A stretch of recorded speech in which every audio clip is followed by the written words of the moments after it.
Good evening to all of you. आपण parasympathomimetic drugs मागील लेक्चरमध्ये स्टार्ट केले होते. त्यामध्ये आपण कोलिनर्जिक अगोनिस्ट डिस्कस केलेले आहेत आणि त्यामध्ये ॲसिटिल कोलिन हा जो प्रोटोटाइप ड्रग आहे त्याचे ॲक्शन्स काय असू शकतात तेही डिस्कस केलेलं आहे. आणि आपण पाहिलं होतं की कोलिनर्जिक अगोनिस्ट हे डायरेक्टली ॲक्टिंग पॅरासिम्पॅथोमायमेटिक ड्रग्ज आहेत. अजून एक पॅरासिम्पॅथोमायमेटिक ड्रगचा ग्रुप आहे, त्याला आपण इनडायरेक्टली ऍक्टिंग पॅरासिम्पॅथोमायमेटिक ड्रग्स असं म्हणतो. आणि हे ड्रग्स कोलिनिस्टरेज एन्झाईम इनहिबिट करून ऍक्ट होतात. तर कोलिनिस्टरेज एन्झाईमला दोन साईट असतात, एनोनिक साईट आणि हिस्टेरॅटिक साईट. आणि ह्या एन्झाईमचं कार्य काय आहे, तर हे ऍसिटिल कोलिनच्या मेटाबॉलिझमसाठी एन्झाईम्स उपयुक्त ठरतो. तर काही ड्रग असे असतात की ते ह्या कोलिनिस्टेरेज एन्झाईमला इनहिबिट करतात आणि ऍसिटिल कोलिनचं मेटाबॉलिझम इनहिबिट होतं. ऍसिटिल कोलिनची लेवल वाढते आणि मग तो ऍसिटिल कोलिन कोलिनर्जिक रिसेप्टरवर ऍक्ट होतो. मस्कुरेनिक आणि निकोटिनिक रिसेप्टर जे कोलिनर्जिक रिसेप्टर आहे त्यावर ऍक्ट होतो आणि ऍक्शन करते. म्हणजे हे ड्रग जे इनडायरेक्टली ऍक्टिंग पॅरासिम्पॅथोमायमेटिक ड्रग आहे त्यांची मेन ऍक्शन ही कोलिनिस्टरेज एन्झाईम इनहिबिट करून होते.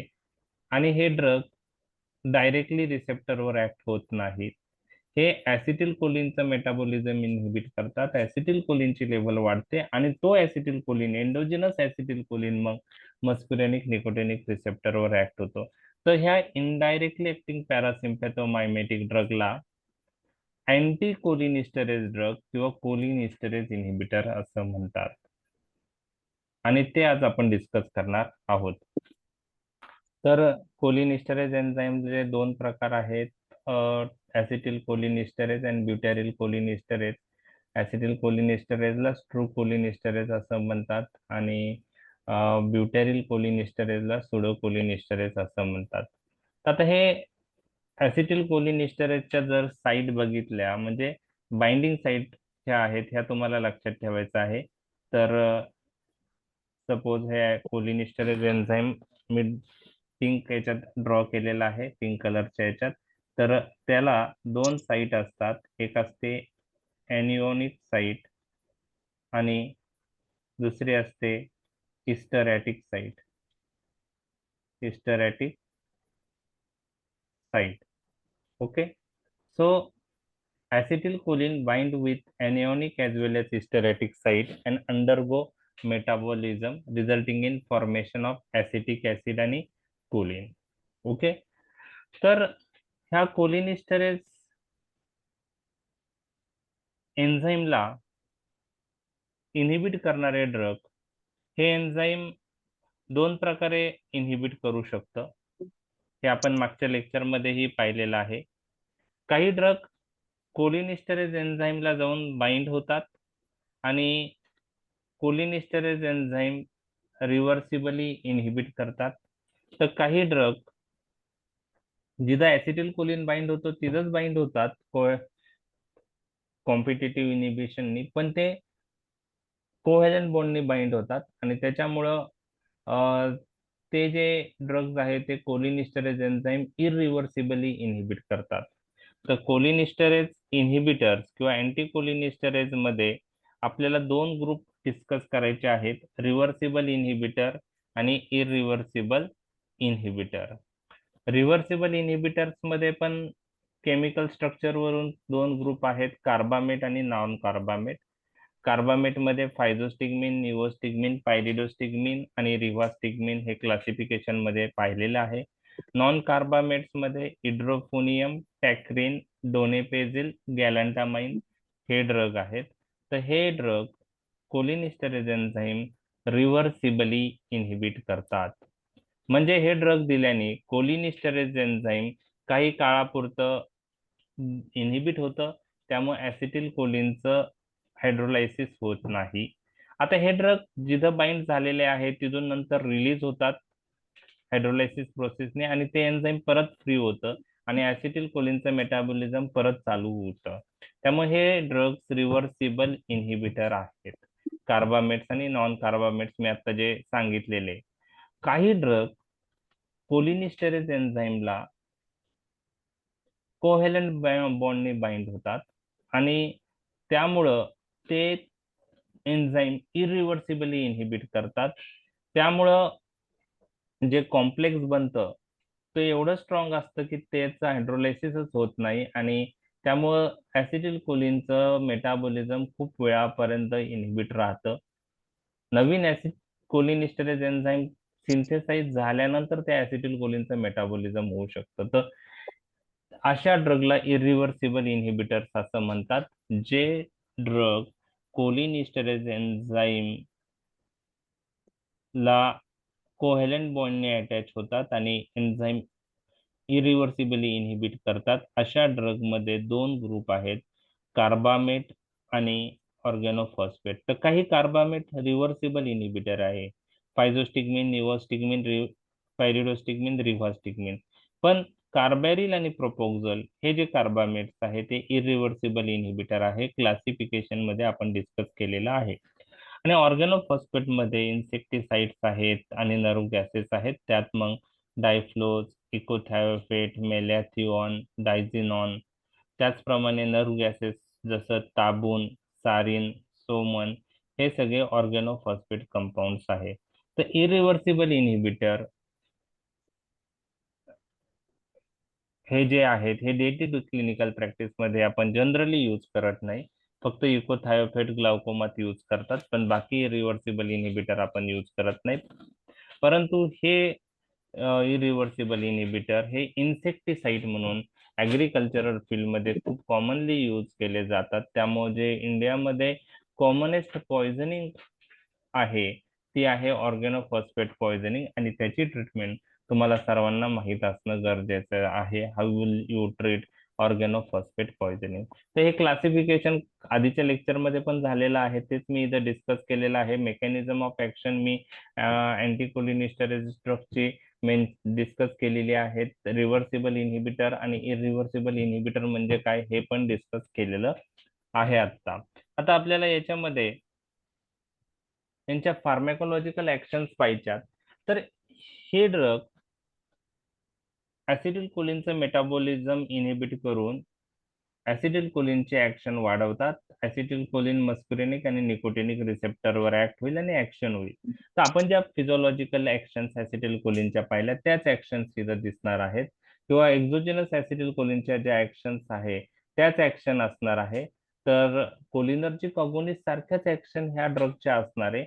फरक असा आहे की ह्या ऍक्शन ते डायरेक्टली रिसेप्टरवर जाऊन ऍक्ट होत नाही. ह्या ऍक्शन्स ते ऍसिटिल कोलिनची लेवल वाढवून ऍसिटिल कोलिन जे एंडोजिनस ऍसिटिल कोलिन आहे त्याच्या माध्यमातून घडून आणतात. तर फार्मेकोलॉजिकल ऍक्शन जर अँटीकोलिनिस्टरेज ड्रगच्या विचारल्या तर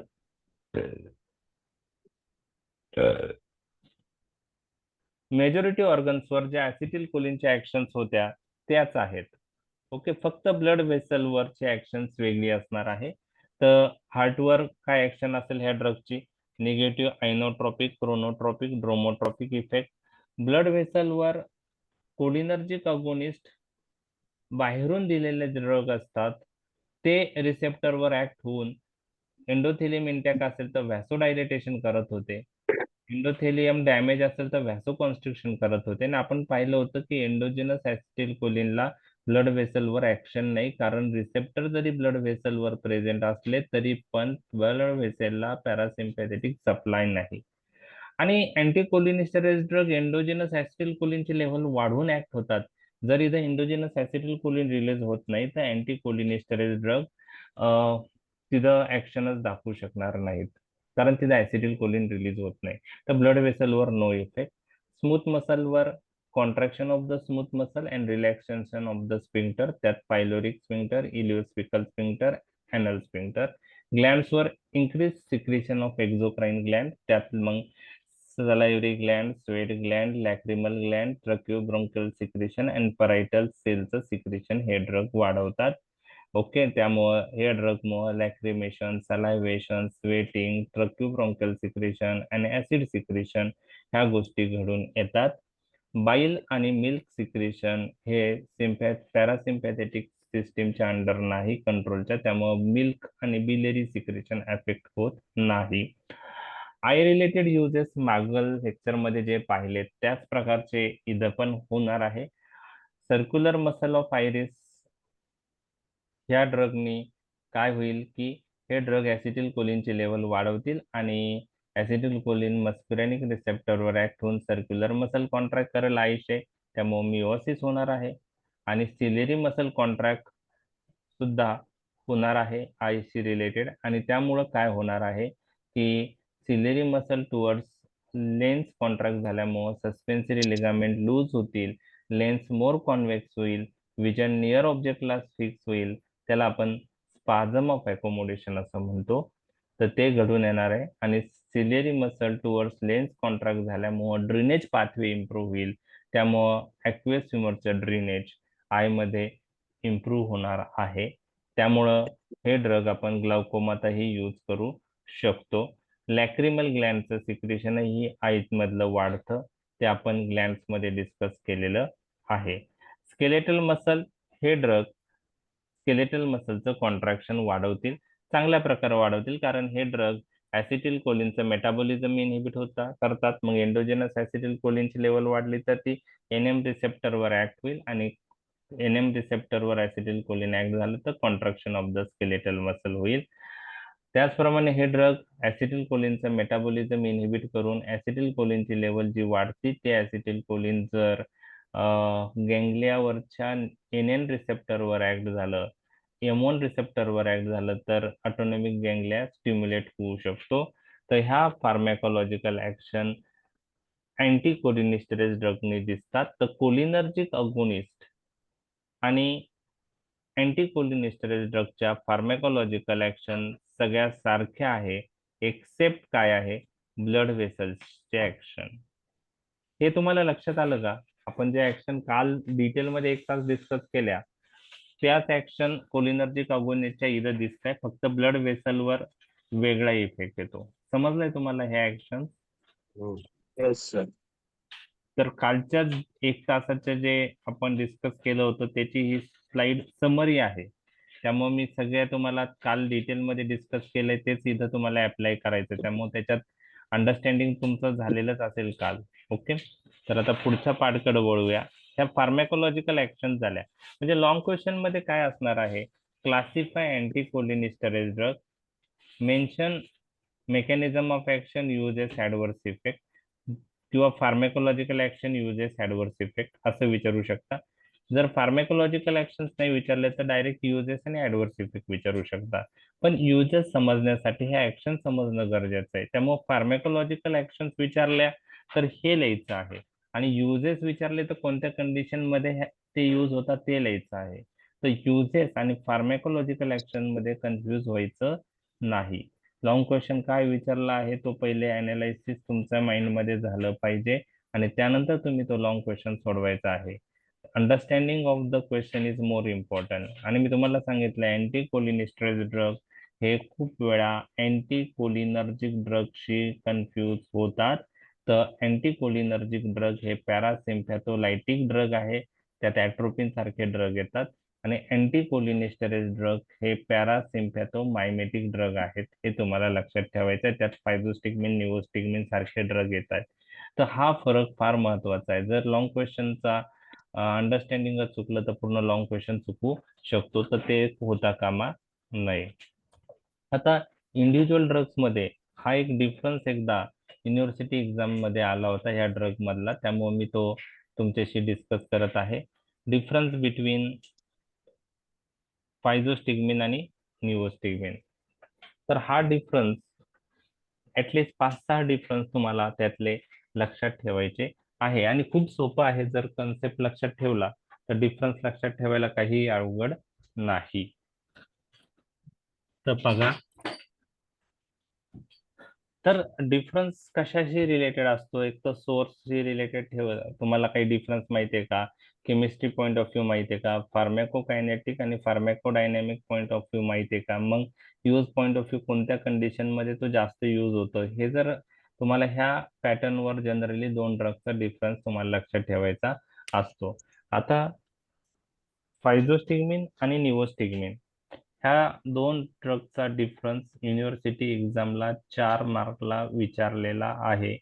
त्यामुळं काही ड्रग विषयी डिटेल नॉलेज असणं गरजेचं आहे. त्यात हे दोन ड्रग आहे. तर फायझोस्टिगमिन आणि निवोस्टिगमिन सोर्सचा जर विचार केला तर physostigmine is a natural compound, while neostigmine is a synthetic compound. So physostigmine is obtained from Physostigma venenosum.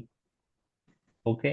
आता हे नाव नाही लक्षात राहिलं तर तुम्ही फक्त इतकं जरी लिहिलं, source natural compound derive from plant source आणि निओस्टिग्मिन सिंथेटिक कंपाऊंड, एवढं जरी लिहिलं तरी मोर दॅन इनफ आहे.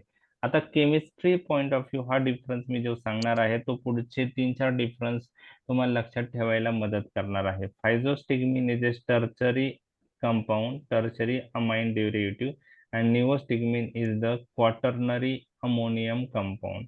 तर फायझोस्टिग्मिन हा टर्शरी कंपाऊंड आहे आणि निओस्टिग्मिन हा क्वाटर्नरी कंपाऊंड आहे. जेव्हा जेव्हा तुम्हाला हे वर्ड येतील तर तुम्हाला लक्षात ठेवायचं आहे, टर्शरी कंपाऊंड हे लिपिड सोल्युबल असतात. ओके. आणि क्वाटर्नरी कंपाऊंड हे लिपिड इनसोल्युबल असतात. ओके. आणि तुम्हाला माहित आहे लिपिड सोल्युबल ड्रग चांगलं ऍब्सॉर्ब होता ओरल रूटनी, पॅसिव्ह डिफ्युजननी. बरोबर आहे. तर आता फायझोस्टिग्मिन आणि निओस्टिग्मिन मध्ये पॅसिव्ह डिफ्युजननी ओरल ऍब्सॉर्प्शन कोणत्या ड्रगचं चांगलं असणार आहे? जो लिपिड सोल्युबल आहे. तर लिपिड सोल्युबल कोणता आहे? फायझोस्टिग्मिन. तर ओरल ऍब्सॉर्प्शन चांगलं कोणाचं असणार आहे मग? फायझोस्टिग्मिनचं. निओस्टिग्मिन हा क्वाटर्नरी कंपाऊंड आहे. क्वाटर्नरी कंपाऊंड लिपिड इनसोल्युबल असतात, त्यामुळे त्यांचं ओरल ऍब्सॉर्प्शन हे पुअर असतं. निओस्टिग्मिन आपण ओरली देतो, पण लक्षात काय ठेवायचंय, त्यांचं ओरल ऍब्सॉर्प्शन पुअर असतं, कारण निओस्टिग्मिन हा क्वाटर्नरी कंपाऊंड आहे. क्वाटर्नरी कंपाऊंड हा लिपिड इनसोल्युबल असतो, हे तुम्हाला लक्षात ठेवायचं आहे. त्यानंतर lipid soluble substance cornea easily penetrate करू शकतो, blood brain barrier easily penetrate करू शकतो. लिपिड इनसोल्युबल सबस्टन्स कॉर्निया आणि ब्लड ब्रेन बॅरियर पॅसिव्ह डिफ्युजननी पेनिट्रेट करू शकत नाही, हे तुम्हाला माहित आहे जनरल फार्मॅकॉलॉजी. मग फायझोस्टिग्मिन आणि निओस्टिग्मिन पैकी ब्रेन मध्ये ऍक्शन कोणताच कंपाऊंड दाखवेल? म्हणजे CNS Physostigmine. the physostigmine responsible for peripheral action as well as CNS action. Neostigmine CNS action absent. जर डोळ्यामध्ये आपण अप्लाय केलं तर कॉर्निया कोणता ड्रग पेनिट्रेट करेल? तर जो टर्शरी कंपाऊंड आहे लिपिड सोल्युबल. तर physostigmine penetrate cornea, neostigmine poor penetration, neostigmine poor penetration. लक्षात आलं हे तुमचा डिफरन्स? म्हणजे केमिस्ट्री वरून 3 नंबर, 4 नंबर आणि 5 नंबरचा डिफरन्स तुम्हाला लक्षात ठेवायला मदत होणार आहे. नाही हो. ओके. जस्ट एक मिनिट. ओके. आता हे ड्रग कोलिनिस्टरेज एन्झाईम इनहिबिट करून ऍक्ट होतात, हे तर तुम्हाला लक्षात आलं. ओके. ही तर ऍक्शन तुम्हाला सगळ्यांना कळली. फायझोस्टिग्मिन पण कोलिनिस्टरेज एन्झाईम इनहिबिट करतो आणि निओस्टिग्मिन पण कोलिनिस्टरेज एन्झाईम इनहिबिट करतो. ऍसिटिल कोलिनचं मेटाबॉलिझम होत नाही, ऍसिटिल कोलिनची लेवल वाढते, तो ऍसिटिल कोलिन मग मस्कुरेनिक आणि निकोटिनिक रिसेप्टरवर ऍक्ट होतो, म्हणून त्यांना इनडायरेक्टली ऍक्टिंग ड्रग म्हणतात. एवढं तर तुम्हाला लक्षात आलंय. परंतु यापैकी निओस्टिग्मिनला ऍडिशनल ऍक्शन काय आहे? ऍडिशनल सांगतोय मी, म्हणजे फायझोस्टिग्मिन निओस्टिग्मिनची ऍक्शन तर तुम्हाला समजली, पण निओस्टिग्मिनला ऍडिशनल ऍक्शन आहे. आणि ते ऍक्शन काय आहे? Direct action on NM receptor, additional action. तर निओस्टिग्मिन ऍसिटिल कोलिनचं मेटाबॉलिझम इनहिबिट करतो, प्लस NM रिसेप्टरवर त्याला कोणती ऍक्शन आहे? Additional agonistic action. ती फायझोस्टिग्मिनला नाही. मग स्केलेटल मसलवर कोण चांगला ऍक्ट होईल? निओस्टिग्मिन. मग ज्यांचा जर प्रॉमिनंट इफेक्ट बघितला तर फायझोस्टिग्मिनला ऑटोनॉमिक इफेक्ट चांगले आहे, ऑटोनॉमिक इफेक्टर्स आहे आणि ऑटोनॉमिक इफेक्टरवर तो चांगला ऍक्ट होतो. ऑटोनॉमिक इफेक्टर म्हणजे काय की heart, small intestine, okay, bronchi. आणि निओस्टिग्मिन चांगला कुठे ऍक्ट होतो? प्रॉमिनंटली स्केलेटल मसलवर. आणि फायझोस्टिग्मिन आपण कुठं use point of view difference असा लक्षात ठेवायचा आहे की physostigmine we preferred in glaucoma, neostigmine we preferred in myasthenia gravis. आता हे काय आहे ते आपण नंतर पाहणार आहोत. फायझोस्टिग्मिन कॉर्निया पेनेट्रेट करू शकतो म्हणून फायझोस्टिग्मिन टॉपिकली पायलोकार्पिन बरोबर आपण ग्लाउकोमा नावाच्या आय कंडिशन मध्ये देऊ शकतो. आणि निओस्टिग्मिन स्केलेटल मसलवर चांगले ऍक्ट होतात म्हणून निओस्टिग्मिनला ऍडिशनल ऍक्शन आहे NM रिसेप्टरवर agonist in addition to inhibition of cholinesterase enzyme. So neostigmine we preferred in one skeletal muscle related condition and that is known as myasthenia gravis. तर myasthenia gravis साठी drug of choice कोणी विचारलं तर त्याचा answer आहे निओस्टिग्मिन. थोडं internet connection unstable message आला आहे मला खूप दिवसाने. बघूया आपण काय होतंय. ठीक आहे, कधी कधी प्रॉब्लेम. आवाज येतोय ना तुम्हाला? Yes okay. तर आता डोस हे आणि ड्युरेशन ऑफ ऍक्शन हे पाठ करावं लागते, बरोबर आहे.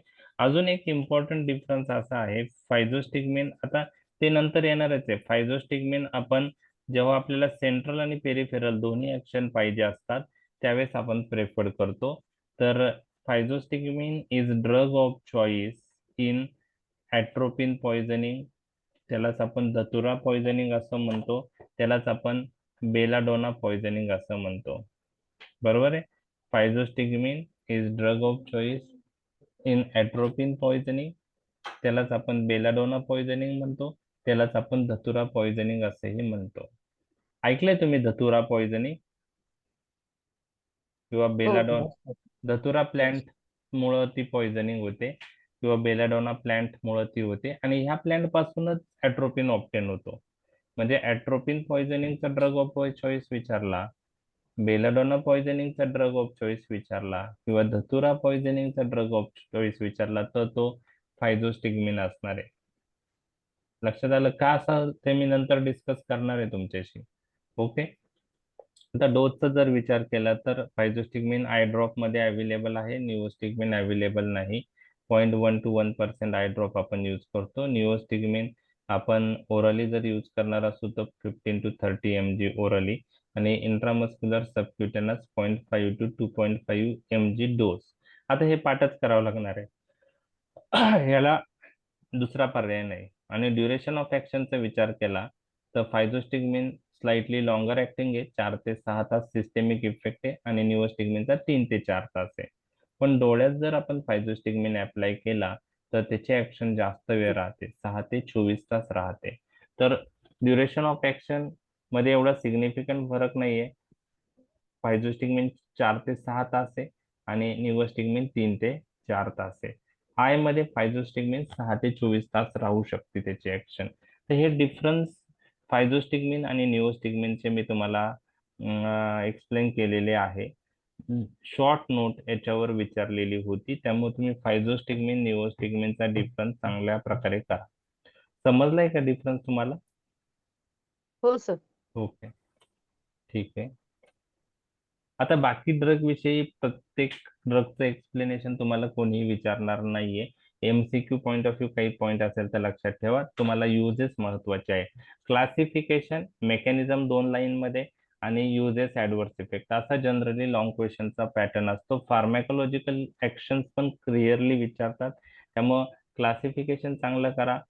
दोन लाईन मध्ये मेकॅनिझम, युजेस मध्ये तुम्हाला एक्सप्लेन करावं लागेल का इफेक्टिव्ह आहे त्या कंडिशन मध्ये. मग त्याला फार्मॅकोलॉजिकल ऍक्शन तुमच्या क्लिअर असतील तर तुम्ही युजेस मध्ये एक्सप्लेन करू शकता. आणि ऍडव्हर्स इफेक्ट. तर आता फायझोस्टिग्मिन, निओस्टिग्मिन सोडून पायरिडोस्टिग्मिन नावाचा एक ड्रग आहे.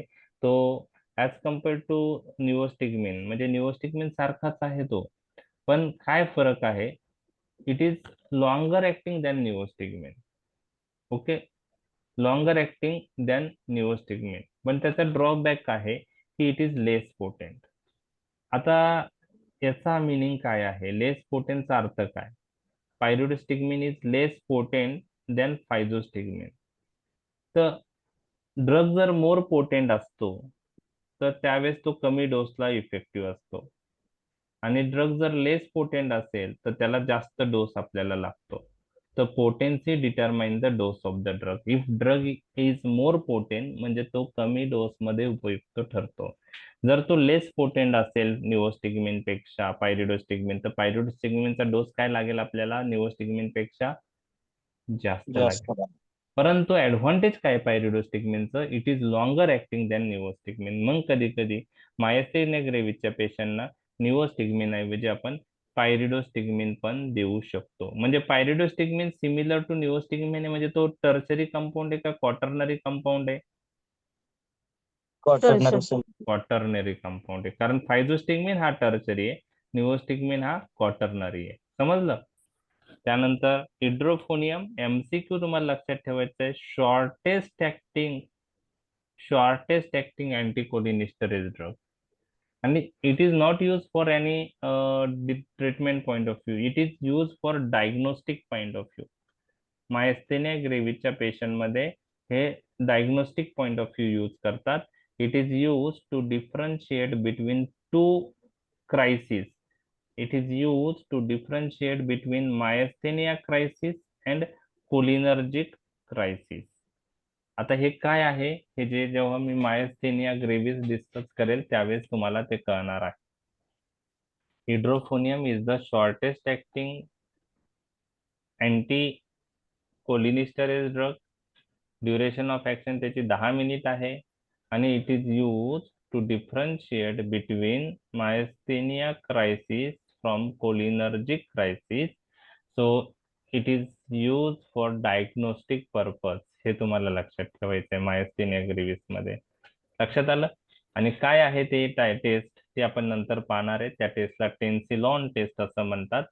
तर नाव नाही लक्षात ठेवलं तरी चालेल, फक्त MCQ आहे.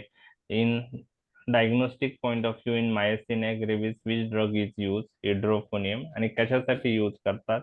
To differentiate myasthenia crisis from cholinergic crisis, and what is that we will discuss in myasthenia gravis discussion. Tacrine नावाचा जो अँटीकोलिनिस्टरेज ड्रग हे रेअरली यूज होतो, कारण it has hepatotoxic adverse effect. Previously तो अल्झायमर डिसीज मध्ये use होत होता. Alzheimer disease काय आहे तुम्हाला माहित आहे? अल्झायमर डिसीज मध्ये काय होतं, मेमरी लॉस होते, बरोबर आहे. this is the most common neurodegenerative disorder. Neurodegeneration झाल्यामुळं मेमरी लॉस होते, त्याला अल्झायमर डिसीज असं म्हणतात. तर अल्झायमर डिसीज मध्ये कोणते अँटीकोलिनिस्टरेज ड्रग युजफुल आहे हे तुम्हाला लक्षात ठेवायचं आहे. टॅक्रिन आता आपण यूज करत नाही. तो लाइपोफिलिक होता, ब्लड ब्रेन बॅरियर चांगल्या प्रकारे क्रॉस करत होता. तुम्हाला मी जर विचारलं की अल्झायमर डिसीज साठी तुम्हाला टर्शरी कंपाऊंड चांगले राहतील का quaternary compound? Tertiary compound. Tertiary compound, कारण आपल्याला ऍक्शन कशात पाहिजे? ब्रेन मध्ये. तर जे जे जास्त लाइपोफिलिक ड्रग आहेत ते आपण अल्झायमर डिसीजला यूज केले पाहिजे. निओस्टिग्मिन, पायरिडोस्टिग्मिन देऊन अल्झायमर डिसीज मध्ये फरक पडेल का? नाही. आपण बघा ऍसिटिल कोलिनचा एक रोल पाहिला होता, ज्याला आपण M1 receptor through learning, memory and motor function. तर मेमरीमध्ये ऍसिटिल कोलिनचा रोल आहे, बरोबर आहे. पण न्यूरोडिजनरेशन झाल्यामुळे ऍसिटिल कोलिनची लेवल कमी होती ब्रेन मधली, त्याच्यामुळं मेमरी लॉस होते, तर अशा पेशंटला आपण अँटीकोलिनिस्टरेज ड्रग देतो. त्यासाठी आपण मोर लाइपोफिलिक अँटीकोलिनिस्टरेज ड्रग यूज करतो. त्यामध्ये जे पॉप्युलर ड्रग आहेत, MCQ पॉइंट ऑफ व्ह्यू लक्षात ठेवा, अल्झायमर डिसीज साठी आपण रिवास्टिगमिन, गॅलॅन्टामाइन आणि डोनेपेजिल हे ड्रग यूज करतो. रिवास्टिगमिन, गॅलॅन्टामाइन आणि डोनेपेजिल हे मोर लाइपोफिलिक ड्रग आहे. Easily blood brain barrier cross करता. अल्झायमर डिसीज मध्ये यूज केल्याने कॉग्निटिव्ह आणि बिहेव्हिअरल फंक्शन इम्प्रूव्ह ते ड्रग करतात. तर अल्झायमर डिसीज मध्ये कोणते ड्रग आपण प्रेफर करतो? रिवास्टिगमिन, डोनेपेजिल, गॅलॅन्टामाइन. तर तुम्हाला लक्षात काय ठेवायचंय? फायझोस्टिगमिन, टॅक्रिन, डोनेपेजिल, रिवास्टिगमिन, गॅलॅन्टामाइन हे टर्शरी कंपाऊंड आहे आणि लिपिड सोल्युबल ड्रग आहे. निओस्टिगमिन, पायरिडोस्टिगमिन आणि इड्रोफोनियम हे क्वाटर्नरी कंपाऊंड आहेत आणि लिपिड इनसोल्युबल आहेत. इरिव्हर्सिबल इनिबिटर जनरली आपण क्लिनिकल प्रॅक्टिस मध्ये यूज करत नाही. मी तुम्हाला सांगितलं फक्त काही केसेस मध्ये इकोथायोफेट आपण ग्लाउकोमा मध्ये यूज करतो. तर पायलोकार्पिन फायझोस्टिगमिन कॉम्बिनेशन आपण यूज करू शकतो, नाही तर युकोथायोफेट अल्टरनेटिव्ह ड्रग आहे. आणि मी तुम्हाला हे पण सांगितलं की ग्लाउकोमा मध्ये हे ड्रग आता थर्ड चॉईस ड्रग आहे ओपन अँगल ग्लाउकोमा मध्ये. आता ते कॉमनली यूज होत नाही. 1960च्या आधी हे ड्रग खूप कॉमनली यूज केले गेले कारण दुसरा ऑल्टरनेटिव्ह अवेलेबल नव्हता. ओके. परंतु त्यांचे ड्रॉबॅक खूप होते, ते आपण ग्लाउकोमा टॉपिक मध्ये डिटेलमध्ये डिस्कस करणार आहोत. तर हे पायलोकार्पिन नावाचा जो ड्रग आहे, आता काल झालाय तो पायलोकार्पिन. तर इथं जस्ट मी मेन्शन करतो ऑक्युसर्ट म्हणून आहे. तर तुम्हाला होमवर्क आहे, ऑक्युसर्टचा ऍडव्हान्टेज काय, व्हॉट इज ऑक्युसर्ट. ओके. तर त्याचा ऍडव्हान्टेज काय ते तुम्हाला शोधायचं आहे. तर हे ट्यूब लाईक स्ट्रक्चर मध्ये ड्रग फिलअप केलेलं असतं आणि ते आय मध्ये आपण ट्यूब लाईक स्ट्रक्चर इन्सर्ट करतो, तिथून ड्रग स्लोली रिलीज होतं आणि त्याच्यामुळं त्या ड्रगची ऍक्शन जास्त वेळ राहते. तर पायलोकार्पिन ऑक्युसर्ट यूज केल्याने एक स्पेशल ड्रग डिलिव्हरी सिस्टीम आहे ऑक्युसर्ट आणि त्यांनी ड्रगची ड्युरेशन ऑफ ऍक्शन वाढते. जर आपण ऍडव्हर्स त्याचे फार्मेकोलॉजिकल ऍक्शन अँटीकोलिनिस्टरेज ड्रगचे समजले असतील तर आपल्याला कॉन्ट्रा इंडिकेशन लक्षात येईल. पहा कोणत्या पेशंटमध्ये ते कॉन्ट्रा इंडिकेटेड आहे. कधी कधी कॉन्ट्रा इंडिकेशन विचारले तर क्लिक होत नाही. तर फार्मेकोलॉजिकल ऍक्शन आठवायच्या. आता आपल्याला माहिती आहे की अँटीकोलिनिस्टरेज ड्रग दिल्याने इम्पल्स जनरेशन स्लो होणार आहे, बरोबर आहे, म्हणजे हार्ट रेट कमी होणार आहे. जर ज्या पेशंटला 6 सायनस आहे, म्हणजे एसए नोड मधून इम्पल्स जनरेशन करण्याला प्रॉब्लेम आहे, त्या पेशंटमध्ये हे ड्रग दिला तर अजून इम्पल्स जनरेशन कमी झालं तर प्रॉब्लेम येऊ शकतो. तर 6 सायनस मध्ये हे कॉन्ट्रा इंडिकेटेड आहे. ज्या पेशंटला आता ह्या ड्रगनी एव्ही कंडक्शन डिले होतं, म्हणजे एव्ही कंडक्शन डिले झाल्यामुळं जर एव्ही ब्लॉक त्या पेशंटमध्ये बसू शकतो. तर ऑलरेडी एखाद्या पेशंटला एव्ही कंडक्शन डिफेक्ट असेल, त्या पेशंटमध्ये हे ड्रग आपण अवॉइड केले पाहिजे. हे ड्रग कार्डियक कॉन्ट्रॅक्शन कमी करतात, कार्डियक आउटपुट कमी होतं, ब्लड प्रेशर कमी होतं, म्हणून हायपोटेन्सिव्ह स्टेटमध्ये हे ड्रग आपण कॉशियसली यूज केले पाहिजे. ठीक आहे, किंवा कॉन्ट्रा इंडिकेटेड आहे असं म्हणू शकतो. त्याचप्रमाणे हे ड्रग ऍसिड सिक्रेशन वाढवतात, बरोबर आहे. आपण पाहिलं परायटल सेल मधून ऍसिड सिक्रेशन वाढवतात. ऍसिड सिक्रेशन वाढलं तर पेप्टिक अल्सरचे रिस्क वाढते. मग ज्या पेशंटला पेप्टिक अल्सर झालेला आहे यामध्ये ते ड्रग कॉशियसली यूज केले पाहिजे. हे ड्रग ब्रॉन्कियल मसलचं कॉन्ट्रॅक्शन करतात, त्यामुळे अस्थमाचे हिस्ट्री असलेल्या पेशंटमध्ये, सीओपीडी असलेल्या पेशंटमध्ये हे ड्रग कॉशियसली यूज केले पाहिजे. हे ड्रग सीझर थ्रेशोल्ड कमी करतात, त्यामुळं सीझर प्रेसिपिटेट होऊ शकते. म्हणून ज्याला इपिलेप्सीचे अटॅक येतात अशा पेशंटमध्ये हे ड्रग कॉशियसली यूज केले पाहिजे. म्हणजेच थोडक्यात अँटीकोलिनिस्टरेज ड्रग पुढं कॉशियसली यूज केले पाहिजे किंवा पुढं कॉन्ट्रा इंडिकेटेड आहे. हे तुम्हाला फार्मॅकोलॉजिकल ऍक्शन्स जर माहीत असतील तर तुम्ही हे लॉजिक लावू शकतात, लॉजिक लावू शकतात. तर कॉन्ट्रा इंडिकेशन आपण डिस्कस केलेले आहे, बरोबर आहे. लक्षात आले तुमच्या कॉन्ट्रा इंडिकेशन. फार्मेकोलॉजिकल ऍक्शन कळलं तर कॉन्ट्रा इंडिकेशन लक्षात राहील पहा. हो बरोबर आहे. सर.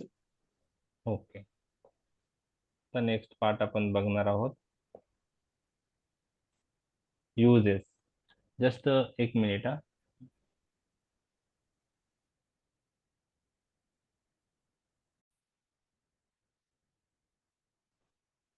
अँटीकोलिनिस्टरीज ड्रगचे युजेस.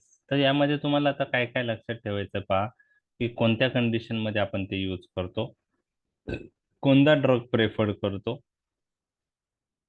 ते पण तुम्हाला माहित पाहिजे, ते आपण पाहणार आहे. तर काल आपण ते बिथेनिकॉल कार्बॅकॉलचे युजेस पाहिले किंवा पायलोकार्पिनचे युजेस पाहिले, ते इथं रिपीट होणार आहे. बरोबर आहे. ते ड्रग जसे उपयुक्त ठरत होते तसे अँटीकोलिनिस्टरेज ड्रग पण उपयुक्त आहे. म्हणजे आय मध्ये ग्लाउकोमामध्ये आपण फायझोस्टिगमिन यूज करू शकतो ॲज ए मिओटिक म्हणून, to counteract the mydriatic effect म्हणून पॉईंट ऑफ व्ह्यू यूज करू शकतो, किंवा मिओटिक मिड्रेटिक जेव्हा आपण अल्टरनेटिव्हली देतो to prevent or to break the adhesion between iris and cornea or iris and lens, त्यासाठी यूज करू शकतो. Post operative paralytic ileus, post operative urinary retention मध्ये हे ड्रग आपण यूज करू शकतो. तर हे युजेस आपल्याला इकडं पण आहेत ह्या ड्रगचे, जे आपण मागील लेक्चरमध्ये कोलिनर्जिक अगोनिस्टचे पाहिले होते. तर हे रिपिटेशन इथं होणार आहे. ओके, आता याच्यामध्ये तुम्हाला डिटेलमध्ये सध्या ग्लाउकोमा पॉईंट ऑफ व्ह्यू लक्षात ठेवायला डिफिकल्ट जाऊ शकतं, कारण तुम्हाला पहिले ग्लाउकोमाचं कॉज काय ते तुम्हाला लक्षात आलं पाहिजे, आणि टाइप्स काय ग्लाउकोमाचे ते लक्षात आलं पाहिजे. तर ग्लाउकोमा नावाचा आजार जो असतो, तर हा आजार एक डोळ्यांचा आजार आहे. तर पहिले आपण आय रिलेटेड युजेस पाहतो. अँटीकोलिनिस्टरेज ड्रगचे 3 युजेस मी तुमच्याशी डिस्कस करणार आहेत. आय मध्ये ग्लाउकोमा मध्ये तुम्हाला लक्षात ठेवायचं आहे की हा असा आजार असतो ज्यामध्ये इंट्राऑक्युलर प्रेशर वाढतं. त्याचं वन ऑफ द रिझन आहे accumulation of the aqueous humour in the eye. Okay, आणि त्याच्यामुळं ऑप्टिक नर्व डॅमेज होते आणि ब्लाइंडनेस येतो. त्याला मराठीत काचबिंदू असंही म्हणतात. ओके, आणि ऑप्थॅल्मॉलॉजिस्ट ते डायग्नोसिस करतो. इंट्राऑक्युलर प्रेशर मोजायला त्यांच्याकडे इन्स्ट्रुमेंट असतं गोनीमीटर नावाचं, तर त्यांनी ते मोजतात. तर ग्लाउकोमा ची ट्रीटमेंट जर तुम्हाला विचारली तर त्यासाठी एक वेगळं लेक्चर आपण डिस्कस करणार आहोत. एक लेक्चरमध्ये आपण डिस्कस करणार आहोत. ऍक्च्युली ग्लाउकोमा हा जनरल प्रॅक्टिशनर पॉइंट ऑफ व्ह्यूचा विषय नाही, परंतु आपल्याला ऍटलिस्ट माहित पाहिजे की ग्लाउकोमा मध्ये टाइप्स कोणते. तर 2 प्रकारचे ग्लाउकोमा आहेत. एक आहे ओपन अँगल ग्लाउकोमा आणि दुसरा आहे angle closure glaucoma. Open angle ग्लाउकोमालाच क्रोनिक सिंपल ग्लाउकोमा असेही म्हणतात. हा जनरली वयाच्या 40 नंतर आजार होतो काही लोकांमध्ये, अँड याचा जो प्रॉब्लेम असतो ते मी तुम्हाला सांगतो. याला ओपन अँगल ग्लाउकोमा का म्हणतात, तर याच्यामध्ये कॉर्निया आणि आयरिसचा जे जॉईंट असतो, तिचा जो अँगल असतो त्याला आयरिडो कॉर्नियल अँगल असं म्हणतात. तो नॉर्मल असतो ओपन अँगल ग्लाउकोमामध्ये, तो अँगल ओपन असतो. आणि प्रॉब्लेम काय होतो की जे ड्रेनेज पाथवे आहे, ट्रायबॅक्युलर आउटफ्लो, त्यामध्ये जे कॅनल ऑफ स्क्लेम किंवा ट्रायबॅक्युलर मेशवर्क आहे, याची पेटन्सी कमी होते. ओके, याची गाळण क्षमता कमी होते आणि त्यामुळं ॲक्वियस ह्युमरचं ड्रेनेज होत नाही व्यवस्थित सिस्टेमिक सर्क्युलेशन मध्ये, आणि ॲक्वियस ह्युमर आयमध्येच अॅक्युम्युलेट होतो आणि त्याच्यामुळं इंट्राऑक्युलर प्रेशर वाढतं. त्याच्यामुळे ऑप्टिक नर्व डॅमेज होते, त्याला आपण ग्लाउकोमा म्हणतो. तर ओपन अँगल ग्लाउकोमा मध्ये मिओटिक 1960च्या आधी खूप यूज केले गेलेले होते, परंतु नंतर बीटा ब्लॉकर आले, त्यानंतर आता प्रोस्टाग्लॅन्डिन अॅनालॉग्स आले. त्यामुळं आता आपण हे ड्रग जास्त यूज करतो, आणि मिओटिकचा साईड इफेक्ट जास्त असल्यामुळं, ड्रॉबॅक जास्त असल्यामुळं ते आता थर्ड चॉईस ड्रग म्हणून ओपन अँगल ग्लाउकोमात यूज होतात. तर हे कसे इफेक्टिव्ह आहेत ओपन अँगल ग्लाउकोमामध्ये, तर हिअर पायलोकार्पिन. आता याच्यामध्ये आपण अँटीकोलिनिस्टरेज ड्रग प्लस कोलिनर्जिक अगोनिस्ट अशा दोन्हींचे युजेस ओव्हरलॅप होऊ शकतात. तर याच्यात मिओटिक पॉईंट ऑफ व्ह्यू कोणता ड्रग प्रेफर्ड होतो, तर मिओटिक मध्ये दोन ड्रग आपण डोळ्यात देऊ शकतो, एक पायलोकार्पिन आहे आणि फायझोस्टिगमिन आहे. तर पायलोकार्पिन हा कोलिनर्जिक अगोनिस्ट आहे आणि फायझोस्टिगमिन हा अँटी कोलिनिस्टरेज आहे. तर पायलोकार्पिन आपण प्रेफर्ड करतो ओपन अँगल ग्लाउकोमा मध्ये जर मिओटिक यूज करायचा असेल. ऍक्च्युली तो थर्ड चॉईस ड्रग आहे आणि आपल्याला करायचं असेल तर आपण पायलोकार्पिन देतो. ऍक्शन रॅपिड आहे आणि शॉर्ट लास्टिंग असते 4 to 6 आवर, त्यामुळे आपल्याला मल्टिपल ऍडमिनिस्ट्रेशन करावं लागतात 6 to 8 आवर. आणि फायझोस्टिगमिन आपण पायलोकार्पिनला सप्लिमेंट म्हणून ऍड करतो. तर पायलोकार्पिन फायझोस्टिगमिन कॉम्बिनेशन पण आपण यूज करू शकतो ओपन अँगल ग्लाउकोमा मध्ये. त्याचप्रमाणे अजून एक ग्लाउकोमाचा प्रकार आहे, त्याला त्या पेशंटमध्ये आयरिडो कॉर्नियल अँगल हे नॅरो झालेला असतो, त्याला अँगल क्लोजर ग्लाउकोमा किंवा नॅरो अँगल ग्लाउकोमा असंही म्हणतात, त्याला अक्यूट कंजेस्टिव्ह ग्लाउकोमा असंही म्हणतात. तर त्यामध्येही पायलोकार्पिन आपण यूज करतो. तर हे कसे उपयुक्त आहे, तो ओपन अँगल ग्लाउकोमा आणि अँगल क्लोजर ग्लाउकोमा मध्ये मेकॅनिझम्स ह्या वेगळ्या आहेत. ते आपण ग्लाउकोमाच्या टॉपिकमध्ये डिटेलमध्ये डिस्कस करणार आहोत. तर ओपन अँगल ग्लाउकोमा मध्ये मेकॅनिझम ऑलरेडी तुम्हाला मी सांगितलेले आहे. त्यामध्ये काय होतं, ओपन अँगल ग्लाउकोमा मध्ये पायलोकार्पिनची ऍक्शन सिलेरी मसलच्या M3 रिसेप्टरवर महत्वाची आहे. ते मसलवर पायलोकार्पिन ऍक्ट होऊन M3 रिसेप्टर थ्रू सिलेरी मसलचं कॉन्ट्रॅक्शन टुवर्ड्स लेन्स होतं आणि त्यामुळे ड्रेनेज ऑफ ॲक्वियस ह्युमर होत वाढतं आणि इंट्राओक्युलर प्रेशर कमी होतं. अँगल क्लोजर ग्लाउकोमा जो आहे, यामध्ये नॉर्मली पेशंटचं ज्या ह्या पेशंटमध्ये आयरिडो कॉर्नियल अँगल हा नॅरो असतो आणि हे जे पेशंटमध्ये आपण जेव्हा मिड्रेटिक यूज करतो त्यावेळेस हा अटॅक प्रेसिपिटेट होतो आणि त्यामुळं त्या पेशंटला ट्रीट करण्यासाठी अँगल क्लोजर ग्लाउकोमाच्या आपल्याला मिओटिक द्यावं लागतात आणि मिओटिक आपण दिल्याने त्या अँगल क्लोजर ग्लाउकोमामध्ये इम्प्रूव्हमेंट होते. तर मेकॅनिझम कशी आहे, तर त्यासाठी तुम्हाला त्याचं अँगल क्लोजर ग्लाउकोमामध्ये मिड्रॅटिक दिल्याने अटॅक प्रेसिपिटेट होतो. तो का होतो, तर मिड्रॅटिक दिल्याने आयरिस अवे फ्रॉम सेंटर जातं आणि आयरिस अवे फ्रॉम सेंटर गेल्यामुळं आयरिसची थिकनेस वाढते आणि आयरिस लेनच्या कॉन्टॅक्टमध्ये येतो आणि ब्लॉक बनतं. त्यामुळं ॲक्वेस ह्युमर जे रिलीज होतं सिलेरी बॉडीमधून ते आयरिसच्या पाठीमागच राहतं आणि आयरिसला पुढं ढकलतं आणि त्याच्यामुळे आयरिडो कॉर्नियल अँगल अजून नॅरो होतो आणि ड्रेनेज नंतर होत नाही व्यवस्थित आणि त्यामुळं अँगल क्लोजर ग्लाउकोमा प्रेसिपिटेट होतो. तर यात मिओटिक दिल्याने ह्या प्युपिलरी ब्लॉक निघतो. तर आता प्युपिलरी ब्लॉक कसा आहे, यात मिओटिक दिल्याने circular muscle of iris contract झाल्यामुळं आयरिस टुवर्ड सेंटर येतो आणि प्युपिलरी ब्लॉक निघतो आणि त्याच्यामुळं अँगल क्लोजर ग्लाउकोमा मध्ये इम्प्रूव्हमेंट होते. तर आता हे सगळं तुम्हाला अवघड वाटणार आहे ज्यावेळेस ग्लाउकोमा मध्ये विथ डायग्राम तुमच्या कन्सेप्ट क्लिअर होतील तेव्हा ते कळणार आहे. आता फक्त दोन गोष्टी लक्षात ठेवा, पायलोकार्पिन प्लस फायझोस्टिगमिन कॉम्बिनेशन आपण ग्लाउकोमात देतो. ओपन अँगल ग्लाउकोमा मध्ये मेकॅनिझम सिलेरी मसल कॉन्ट्रॅक्शन झाल्यामुळं ड्रेनेज ऑफ ॲक्वियस ह्युमर वाढतं, हे लक्षात ठेवायचं आहे.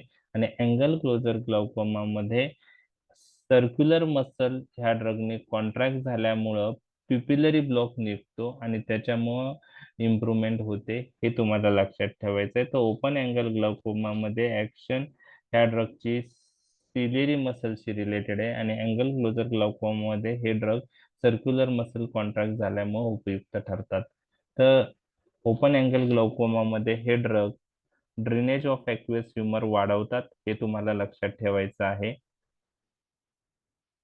Okay, drainage of aqueous humour वाढवतात हे लक्षात ठेवायचं. आता काही नाही लक्षात राहिलं, तर ओपन अँगल ग्लाउकोमात ड्रेनेज ऑफ ॲक्वियस ह्युमर वाढतं आणि अँगल क्लोजर ग्लाउकोमा मध्ये प्युपिलरी ब्लॉक रिमूव्ह करतात हे ड्रग. एवढंच मला लक्षात ठेवायचं आहे.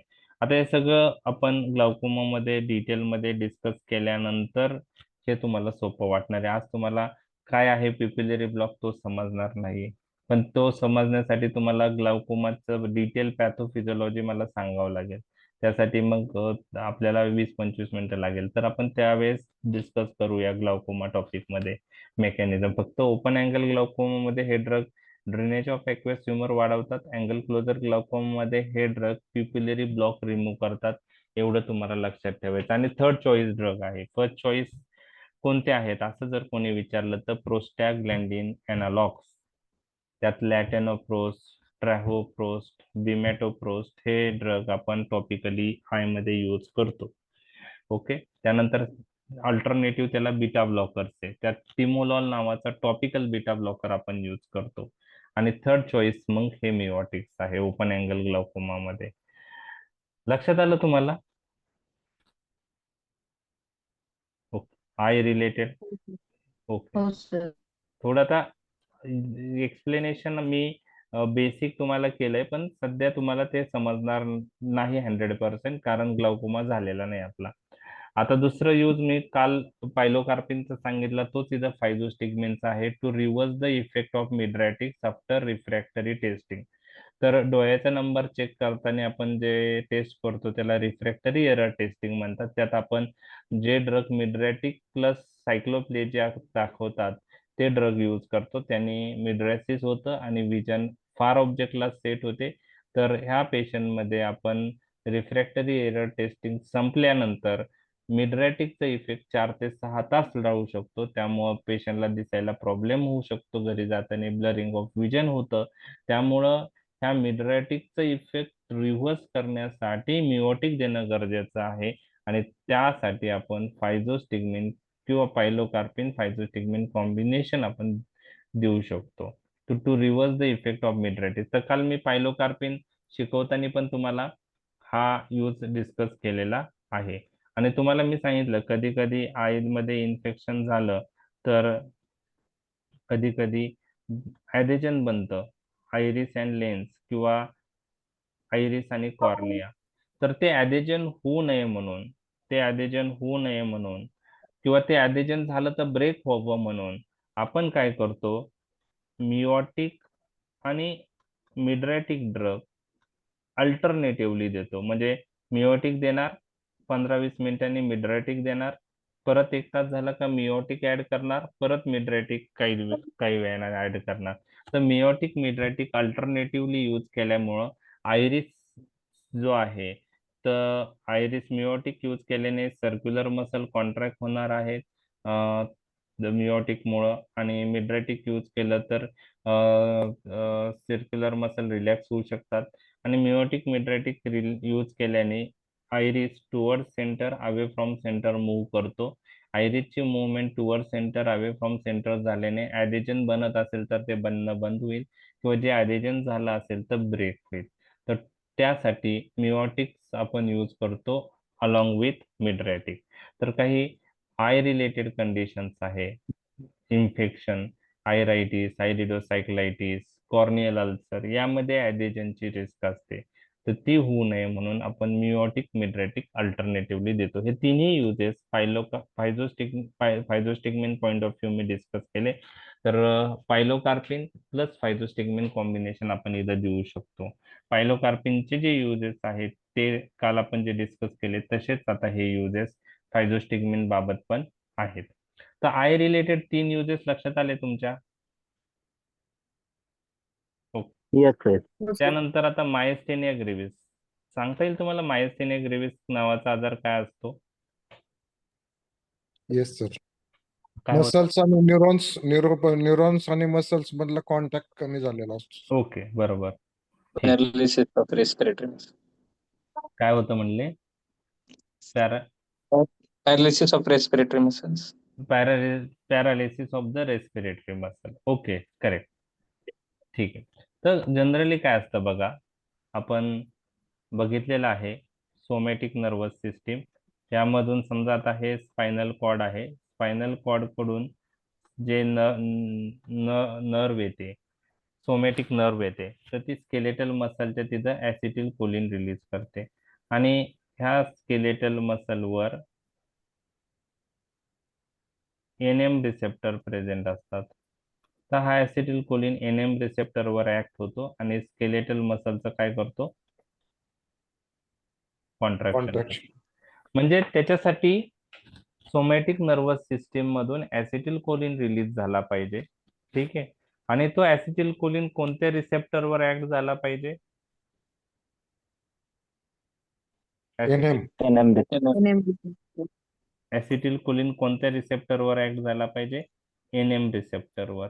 NM. आणि त्यामुळे स्केलेटल मसलचं कॉन्ट्रॅक्शन होतं निकोटिनिक रिसेप्टरवर. NM is a nicotinic receptor आहे तो, बरोबर आहे. कोलिनर्जिक रिसेप्टर मध्ये मस्क्युरेनिक आणि निकोटिनिक रिसेप्टर, तर NM रिसेप्टरवर ऍक्ट होतं आणि स्केलेटल मसलचं काय होतं, कॉन्ट्रॅक्शन. कॉन्ट्रॅक्शन होतं, बरोबर आहे. मग ते हाताचे असतील, पायाचे असतील, रेस्पिरेटरी मध्ये डायफ्राम असेल, सगळे स्केलेटल मसलचं कॉन्ट्रॅक्शन हे ऍसिटिल कोलिनच्या माध्यमातून NM रिसेप्टर थ्रू होतं. तर ह्या स्केलेटल मसल, एखाद्या स्केलेटल मसलचा विचार केला तर फॉर एक्झाम्पल 100 NM रिसेप्टर आहे. तर ऍसिटिल कोलिनला जर 100 रिसेप्टर अवेलेबल असतील तर ऍसिटिल कोलिन स्केलेटल मसलचं कॉन्ट्रॅक्शन चांगल्या प्रकारे करेल, बरोबर आहे. ठीक आहे. आता काय होतं, मायस्थेनिया ग्रेव्हिस हा एक ऑटो इम्युनो डिसऑर्डर आहे. ऑटो इम्युनो डिसऑर्डरचा अर्थ असा असतो की आपल्या शरीरातल्या स्ट्रक्चरच्या विरुद्ध अँटीबॉडीज बनतात, बरोबर आहे.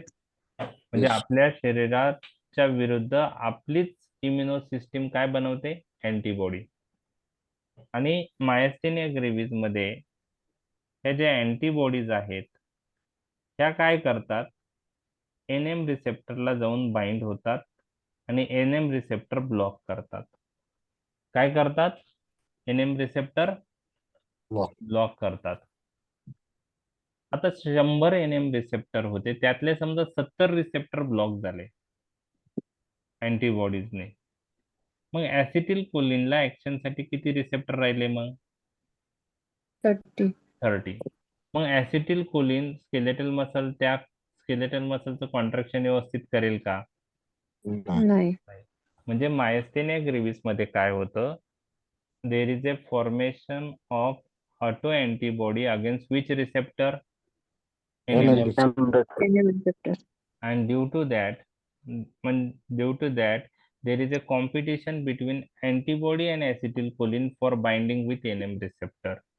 अँटीबॉडी जाऊन NM रिसेप्टरला बाइंड होतात आणि ऍसिटिलकोलिनचे ऍक्शन NM रिसेप्टरवर होऊ देत नाही, बरोबर आहे. म्हणजे इथं कोणाच्या आणि कोणाच्या मध्ये कॉम्पिटिशन आहे, अँटीबॉडी आणि ऍसिटिलकोलिनच्या मध्ये NM रिसेप्टर साठी. आणि असं झाल्यामुळं स्केलेटल मसलचं कार्य व्यवस्थित न झाल्यामुळं विकनेस येतो, फटीग येते, थोडं काम केलं तर माणूस थकतो, बरोबर आहे. तर यामध्ये पहिले स्मॉल मसल इन्व्हॉल्व होतात, बरोबर आहे. त्यानंतर लार्ज स्केलेटल मसल इन्व्हॉल्व होतात. मग यामध्ये आयलिडचे मसल, नंतर डोळ्याचे muscle, external ocular, facial muscle, pharyngeal muscle पहिले इन्व्हॉल्व होतात, नंतर लिम्बचे मसल इन्व्हॉल्व होतात आणि सगळ्यात शेवटी डायफ्राम जो रेस्पिरेटरी मसल आहे, स्केलेटल मसल आहे तो डायफ्राम, तो रेस्पिरेशन साठी महत्वाचा आहे, तो पण इन्व्हॉल्व होतो. म्हणून काही वेळा काही ऍडव्हान्स स्टेज असते जी मायस्थेनिया ग्रेव्हिसची, बरोबर आहे, त्यामध्ये श्वास घ्यायलाही त्रास होतो. तर हे मसल इन्व्हॉल्व झाल्यामुळे विकनेस येतो, थोडं काम केलं का फटीग होतं आणि थोडी रेस्ट घेतली का पेशंटला परत तो रिकवर होतो, बरोबर आहे. हे असं चालू राहतं पेशंट मध्ये. पण जर डिसीज ऍडव्हान्स झाला तर श्वास घ्यायलाही त्रास होऊ शकतो, बरोबर आहे. तर याला आता ट्रीट करण्यासाठी, सिम्टमॅटिकली पेशंटची इम्प्रुव्हमेंट करण्यासाठी आपण असे ड्रग देतो. तर आपण बघितलं NM रिसेप्टरवर बाइंड होण्यासाठी कॉम्पिटिशन अँटीबॉडीज आणि कशाच्या मध्ये, ऍसिटिलकोलिनच्या मध्ये. मग आपण असे ड्रग दिले की जे ऍसिटिलकोलिनची लेवल वाढवतील. तर ते ड्रग दिल्याने काय होईल, ऍसिटिलकोलिनची लेवल वाढेल. मग तो कोणाबरोबर कम्पीट करू शकतो, अँटीबॉडी बरोबर, कशासाठी, NM रिसेप्टरसाठी. ऍसिटिलकोलिनची लेवल वाढली की जास्त ऍसिटिलकोलिन मग अवेलेबल राहील NM रिसेप्टरवर ऍक्ट होण्यासाठी, अँटीबॉडी पेक्षा तो पॉवरफुल बनेल आणि NM रिसेप्टरवर जाऊन ऍक्ट होईल. आणि त्यामुळे स्केलेटल मसलचं कॉन्ट्रॅक्शन काय होईल, इम्प्रूव्ह होईल. स्केलेटल मसलचं कॉन्ट्रॅक्शन इम्प्रूव्ह होईल. मग आता ऍसिटिल कोलिनची लेवल वाढवण्यासाठी कोणते ड्रग देऊ शकतो तुम्ही, जे ऍसिटिल कोलिनचं मेटाबॉलिझम इनहिबिट करतील, आणि त्या ड्रगला काय नाव आहे, अँटी कोलिनेस्टेरॉइड. Anticholinergic. मग आपल्याकडे आता फायझोस्टिग्मिन आहे, निव्होस्टिग्मिन आहे, तर दोघांपैकी चांगला कोणता? Neosporin. निव्होस्टिग्मिन चांगला आहे. त्याचे रिझन काय? एक NM म्हणजे receptor direct act. येस, त्याला एक म्हणजे तो- तो तो कोलिनिस्टरेज एन्झाईम इनहिबिट करून ऍसिटिल कोलिनची लेवल वाढवतो. तो ऍसिटिल कोलिन कशावर जाऊन ऍक्ट होतो, NM रिसेप्टरवर, आणि स्केलेटल मसल कॉन्ट्रॅक्ट होतं. हिथं ऍक्शन्स आहे त्याची, इनडायरेक्ट ऍक्शन, प्लस त्याला ऍडिशनल अगोनिस्टिक ऍक्शन आहे कशावर, NM रिसेप्टरवर, आणि त्याच्यामुळे स्केलेटल मसल कॉन्ट्रॅक्ट होतील आणि पेशंट मध्ये इम्प्रुव्हमेंट होईल.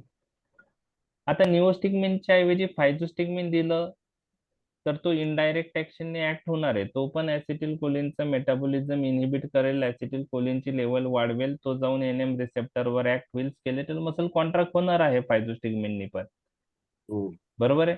परंतु Yes. फायझोस्टिग्मिन ब्लड ब्रेन बॅरियर पण क्रॉस करेल, कारण तो लायपोफिलिक आहे, टर्शरी कंपाऊंड आहे. त्यामुळं CNS इफेक्ट आपल्याला लागतोय का, आपल्याला काय लागत आहे, हा आजार बरोबर. स्केलेटल मसलशी रिलेटेड आहे.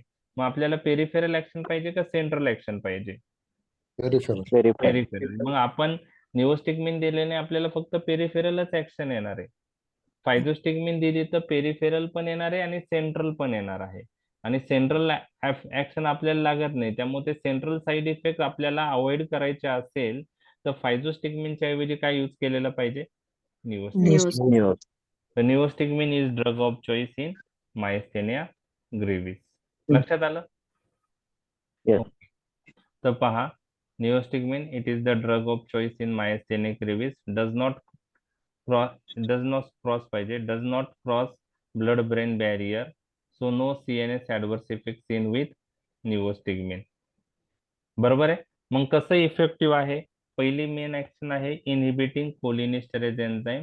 ऍसिटिल कोलिनचं मेटाबॉलिझम इनहिबिट होतं, ऍसिटिल कोलिनची लेव्हल वाढते, आणि त्यामुळं increase frequency of acetylcholine nicotinic receptor interaction, आणि मग स्केलेटल मसल कॉन्ट्रॅक्ट होतात. प्लस त्याला डायरेक्ट NM रिसेप्टरवर अगोनिस्टिक इफेक्ट पण त्याला आहे, आणि ह्या दोन्ही ऍक्शन मुळे पेशंट मध्ये इम्प्रुव्हमेंट होते. ओके. आता एक लक्षात घ्या, हा निओस्टिग्मिन दिल्याने पेरिफेरल ऍसिटिल कोलिनचं मेटाबॉलिझम इनहिबिट झाल्यामुळे ऍसिटिल कोलिनची लेवल वाढते, बरोबर आहे. आता ऍसिटिल कोलिनची लेवल वाढल्यावर तो कशावर ऍक्ट होणार आहे, कोलिनर्जिक रिसेप्टरवर. कोलिनर्जिक रिसेप्टर कोणकोणते आहेत, मस्कुरेनिक आणि निकोटिनिक. तुम्हाला कोणत्या रिसेप्टरवर ऍक्शन पाहिजे, मस्कुरेनिक का निकोटिनिक, तिथं निकोटिनिक. Nicotinic. निकोटिनिक. पण आता ऍसिटिल कोलिन जो वाढलेला आहे तो मस्कुरेनिक रिसेप्टरवर पण ऍक्ट होऊ शकतो. मग साईड इफेक्ट येऊ शकता का नाही ऍसिटिल कोलिनचे वाढलेल्यामुळं, हार्ट रेट कमी होऊ शकतो, एव्ही कंडक्शन कमी होऊ शकतं, बरोबर आहे. मग आपल्याला असा कोणता ड्रग आहेत का जो हे ऍडव्हर्स इफेक्ट कमी करू शकतो मस्क्युरेनिक रिसेप्टरचे, का आहे. त्यासाठी आपल्याला असा ड्रग द्यावा लागेल जो कोणता रिसेप्टर ब्लॉक करेल, मस्कुरेनिक. मस्क्युरेनिक रिसेप्टर ब्लॉक करेल, आणि असा ड्रग आपल्याकडे अवेलेबल आहे. तो ड्रग आहे ऍट्रोपिन. कोणता आहे, ऍट्रोपिन. तो निकोटिनिक रिसेप्टर नाही ब्लॉक करत, तो फक्त कोणते रिसेप्टर ब्लॉक करतो, मस्क्युरेनिक. जो पण ऍसिटिल कोलिन वाढलेला आहे निओस्टिग्मिन मुळे, तो कशावर ऍक्ट होईल मग फक्त आता, Nicotinic. निकोटिनिक रिसेप्टरवर, बरोबर आहे.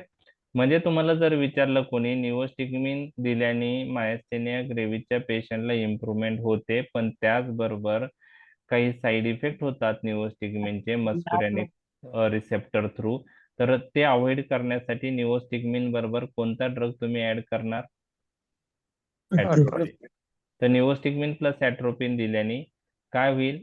जो पण ऍसिटिलकोलिनची लेवल निओस्टिग्मिन वाढवेल तो ऍसिटिलकोलिन कोणत्या रिसेप्टरवर ऍक्ट होईल? फक्त निकोटिनिक Nicotine. रिसेप्टर. म्हणजेच निओस्टिग्मिन प्लस ऍट्रोपिन कॉम्बिनेशन दिल्याने आपण निओस्टिग्मिनचे काही साईड इफेक्टही कमी करू शकतो. तर डोस आहे 15 mg 6 तासांनी द्यायचं आणि रिस्पॉन्स नुसार आपण डोस ऍडजस्ट करू शकतो. आपण डोस रिस्पॉन्स नाही आला तर वाढवूही शकतो. बरोबर आहे. आणि atropine can be use along with neostigmine to avoid muscarinic adverse effect. हे समजलं ना तुम्हाला आता? Yes. हो सर. आणि please remember these anticholinesterase drugs only provide symptomatic relief without affecting the progress of the disease. म्हणजे हे जे निओस्टिग्मिन आपण देतोय हे फक्त सिम्पटमॅटिक इम्प्रुव्हमेंट साठी देतो. जे अँटीबॉडी तयार होत आहे बॉडीमध्ये त्या तयारच होत आहे. त्यामुळे डिसीजवर काही परिणाम होतो का? डिसीज प्रोग्रेसवर नाही. डिसीज शरीरात आहे तसाच आहे, फक्त सिम्पटम्स दिसत Symptoms. नाही. सिम्पटमॅटिक इम्प्रुव्हमेंट साठीच हे ड्रग आपण देतो निओस्टिग्मिन. आता निओस्टिग्मिन Yes. प्लस ऍट्रोपिन देऊ शकतो. निओस्टिग्मिनच्या ऐवजी आपण त्याच्यासारखा दुसरा ड्रग जो आहे पायरिडोस्टिग्मिन पण देऊ शकतो. ओके. आता याच्या व्यतिरिक्तही आपण काही ड्रग मायस्थेनिया ग्रेव्हिस मध्ये यूज करतो. आता ह्या ऑटो इम्युनो डिसऑर्डर मध्ये आपण कोणते ड्रग यूज करतो? कॉर्टिकोस्टेरॉइड यूज करतो, इम्युनोसप्रेसंट ड्रग यूज करतो. बरोबर आहे. तर Yes. आपण कॉर्टिकोस्टेरॉइड्स यूज करू शकतो.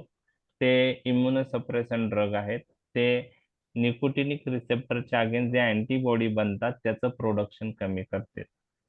पण तुम्हाला माहिती आहे कॉर्टिकोस्टेरॉइड जास्त दिवस यूज केले तर हानिकारक आहे शरीराला. बरोबर आहे. त्यामुळं कॉर्टिकोस्टेरॉइड आपण जास्त दिवस दिले तर साईड इफेक्ट पण होता, म्हणून ते देताना काळजी घ्यायची.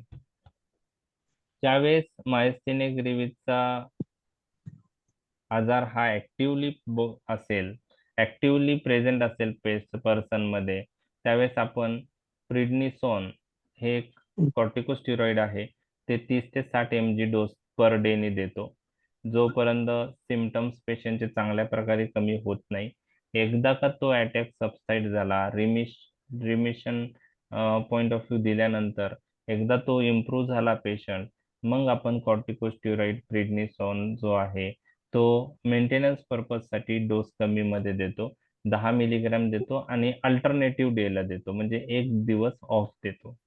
10 दिवस आज दिली 10 मिलीग्रॅम, दुसऱ्या दिवशी थांबायचं, द्यायची नाही, तिसऱ्या दिवशी परत 10 मिलीग्रॅम. तर आपण कॉर्टिकोस्टेरॉइड मायस्थेनिया ग्रेव्हिस मध्ये देतो. कशा पॉइंट ऑफ व्ह्यू? त्यांना कोणती प्रॉपर्टी आहे? इम्युनोसप्रेसंट, आणि त्या प्रॉपर्टीमुळे अँटीबॉडी प्रोडक्शन कमी करतात ते ड्रग.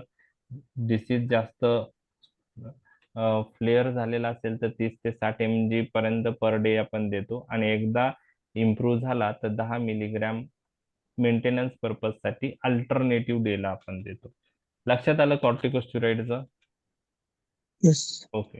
आता काही ऑटो इम्युनो डिसऑर्डर मध्ये आपण अदर इम्युनोसप्रेसंट पण यूज करतो. तुम्ही त्याचे नावं पण ऐकले असतील. बरं, त्यामध्ये ॲझाथायोप्राइन आहे, सायक्लोसेरिन आहे, तर सायक्लोस्पोरिन. तर हे सायक्लोस्पोरिन, ॲझाथायोप्राइन पण इम्युनोसप्रेसंट ड्रग आहेत. ते पण अँटीबॉडी प्रोडक्शन कमी करतात. ओके, टी सेल मध्ये. तर कॉर्टिकोस्टेरॉइड तर इम्युनोसप्रेसन कॉमनली यूज होतं, पण स्पेसिफिक इम्युनोसप्रेसन ड्रगही आपण यूज करतो. तर त्यात ॲझोथायोप्राइन, सायक्लोस्पोरिन, आता हे नावं तुम्हाला पाठच करावं लागणार आहे. ठीक आहे. तर ॲझाथायोप्राइन आणि सायक्लोस्पोरिन हे इम्युनोसप्रेसन ड्रग आहेत. इम्युनोसप्रेसन ड्रग. ओके. ॲझाथायोप्राइन आणि सायक्लोस्पोरिन. तर ॲझाथायोप्राइनला स्लो ऑनसेट आहे आणि सायक्लोस्पोरिन क्विक रिस्पॉन्स दाखवतं. तर 1 ते 2 महिन्यात सायक्लोस्पोरिनने ऍक्शन येते. ॲझाथायोप्राइनला जवळजवळ 1 वर्ष लागू शकतो. तर हे ऍडिशनल पेशंट जर निओस्टिग्मिननी कंट्रोल नाही झाला, ओके, तर तुम्ही ऍडिशनल कोणते ड्रग मायस्थेनिया ग्रेव्हीच्या पेशंटला यूज करू शकता असं जर विचारलं तर तुम्हाला त्याचं पॅथोफिजिओलॉजी जर कळलेली आहे, तो आजार काय आहे, तर तुम्हाला लक्षात येईल की अँटीबॉडी कमी करण्यासाठी काही ड्रग उपयुक्त आहेत का, असे आपण यूज केले पाहिजे. मग त्यात कॉर्टिकोस्टिरॉइड्स आहेत, अदर इम्युनोसप्रेशन मध्ये ॲझाथायोप्राइन आहे, सायक्लोस्पुरिन आहे, ते यूज करू शकतो. आणि काही प्रोसिजर आपण त्यात करू शकतो. एक आहे plasma pheresis. Yes. Plasma pheresis म्हणजे प्लाझ्मा एक्सचेंज. ओके. Yes. तर प्लाझ्मा मध्ये अँटीबॉडीज प्रेझेंट असतात. ते प्लाझ्मा बाहेर काढायचं आणि पेशंटला आपण दुसरा प्लाझ्मा देऊ शकतो. त्याच्यात अँटीबॉडी नसतील. बरोबर आहे. तर plasma exchange procedure is one of the another therapeutic option. तर ती प्रोसिजर जर अवेलेबल असेल त्या सेंटरला प्लाझ्मा एक्सचेंजची, त्याला प्लाझ्मा फेरेसिस असं म्हणतात. त्याने काय होईल, पेशंटचा अँटीबॉडीज ह्या प्लाझ्मामध्ये ज्या प्रेझेंट आहेत, अँटीबॉडी तयार करणाऱ्या जे सिस्टीम आहे ती आपण सप्रेस करू शकतो, त्याचं सांगितलं. पण ज्या प्लाझ्मात अँटीबॉडीज ऑलरेडी तयार होऊन पसरलेल्या आहे, त्या आपण कशा कमी करू शकतो, तर प्लाझ्मा एक्सचेंज करायचं त्या पेशंटमध्ये, त्याला प्लाझ्मा फेरेसिस असं म्हणतात. Yes. ठीक आहे. तर ह्याला ज्या पेशंटला सिव्हिअर त्रास होत आहे त्यामध्ये प्लाझ्मा फेरेसिस प्रोसेस आहे. आणि अजून एक प्रोसेस जी आहे ती सर्जरी आहे, ती आहे थायमेक्टोमी. थायमेक्टोमी म्हणजे काय, त्यामध्ये आपण थायमस मसल रिमूव्ह करतो. Thymus muscle is the source of the antigen for it acts as a source of the antigen for production of antibodies against nicotinic receptor. तर थायमेक्टोमी जर केलं तर पेशंट मध्ये इम्प्रुव्हमेंट होते. तर ज्या पेशंटला खूप जास्त सिव्हिअर प्रॉब्लेम आहे, तर त्या पेशंटमध्ये थायमेक्टोमी ही करावी लागते. तर ड्रग व्यतिरिक्त प्लाझ्मा फेरेसिस आणि थायमेक्टोमी हे दोन गोष्टीही तुम्हाला माहीत पाहिजे. ओके. लक्षात आलं तुम्हाला? प्लाझ्मा फेरेसिस एक प्रोसेस आहे आणि दुसरी सर्जरी, त्यात काय करतो आपण, काय रिमूव्ह करतो, थायमस थायमस मसल. ऐकलंय तुम्ही थायमेक्टोमी? नाही. Yes No. Yes okay. Thymectomy ही प्रोसिजर पण आपल्याला काही पेशंट मध्ये करावी लागते, कारण जर डिसीज सिव्हिअर झाला, रेस्पिरेशन अफेक्ट होत आहे, मग त्याशिवाय पर्याय नसेल तर आपल्याला ती प्रोसिजरही करावी लागते. तर मायस्थेनिया ग्रेव्हिसची जर ट्रीटमेंट 4 मार्कला तुम्हाला विचारली, तर त्यात तुम्हाला निओस्टिग्मिन मेन्शन करायचंय, तो कसा उपयुक्त आहे ते मेन्शन करायचं आहे. त्यानंतर तो फायझोस्टिग्मिन पेक्षा का प्रेफर करतो ते एक करायचं आहे. ठीक आहे. ओके. क्वेरी आहे का कोणाला, विचारू शकतो? सर इम्युनोग्लोबुलिन थेरपीचा काही रोल आहे याच्यात? इम्युनोग्लोबिलिन विषयी मी तर अजून काही ऐकलं नाही. रिसेंट मध्ये असेल तर मला पाहावं लागेल. तुम्ही ऐकलंय का त्याच्याविषयी? नाही, ऑटोइम्युन डिसीज जनरली आपण ऑटोइम्युन डिसीज मध्ये इम्युनोग्लोबुलिन थेरपी लास्ट चॉईस समजा जर वापरतो, तर ओके. याच्यामध्ये काही प्रूव्हन रोल? इम्युनोग्लोबिलिन विषयी मला तरी अजून काही माहित नाहीये. ओके. मायस्थेनिया ग्रेव्हिस मध्ये. ठीक आहे. तर मी सर्च करून सांगतो. वापरतात sir. वापरतात का? Okay. Yes. Yes. Okay. Immunoglobulin Yes. Myasthenia gravis मध्ये. Yes. ओके. आणि ओके ओके. Mm. ओके. पण त्याचा रोल काय, इम्युनो सिस्टीम सप्रेस करणार का ते? Yes. इन जनरल तसं सर आपण इम्युनोमॉड्युलेशन साठी वापरतो, बाकी ऑटोइम्युन डिसीज मध्ये समजा. हा हम्म. जर ऑटोइम्युन डिसीज असेल तर याच्यामध्ये सेम समजा प्रिन्सिपल लागू होत. मला डिटेल्स नाही माहित म्हणून ओके विचारलं. Okay okay.